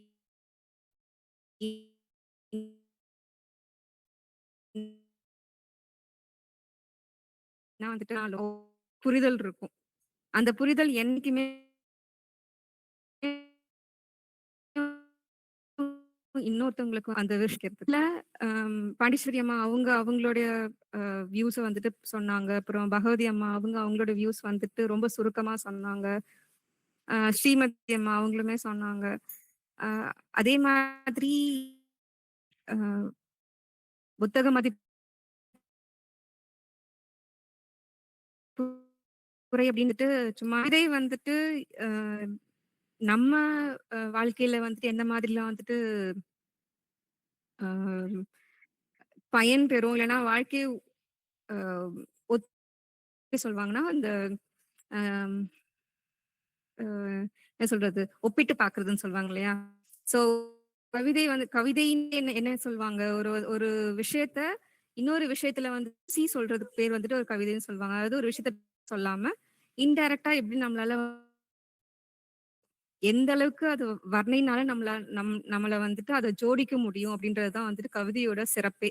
அந்த வகையில வந்துட்டு இந்த கவிதையோட தமிழ்மிகு தமிழமுதன் அவரு எழுதின அ புத்தகம் வந்துட்டு ரொம்ப ரொம்ப அ நல்லாவே வந்துட்டு மதிப்புரை செஞ்சாங்க எல்லாருமே. ரொம்ப நன்றி.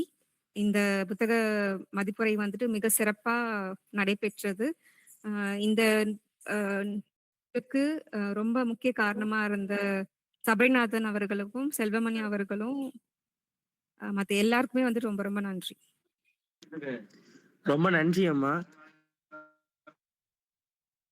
அதே மாரி நம்ம இப்பொழுது முக்கியமா ஒருத்தவங்களுக்கு நன்றி கடமைப்பட்டிருக்கோம். ஏன்னா, என்ன பண்ணாலும் நம்ம வாகை தமிழ்ச்சங்கம் வந்து நம்ம என்ன பண்ணாலும் அது ஓவியஸ்ல ரெக்கார்ட் பண்றது பண்ணிட்டு இருக்கோம். அதற்கு இப்போ எல்லாத்துக்குமே லேப்டாப் இருந்தாலும் அது இப்போதைக்கு சரியா வேலை செய்யாதனால நம்ம வந்து கேட்டிருந்தோம் நிறைய பேர் கேட்டோம். அதுல வந்து மிக செல்வா, கட் ஆகுது உன்னோட வாய்ஸ்.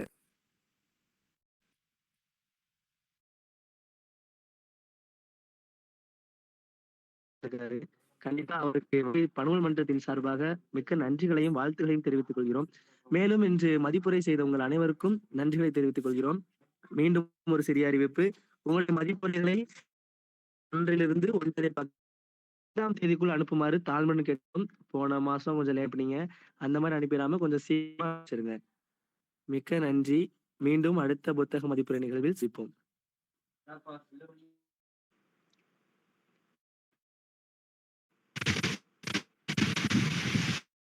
அனைவருக்கும் நன்றி. வாழ்க வளமுடன். நன்றி.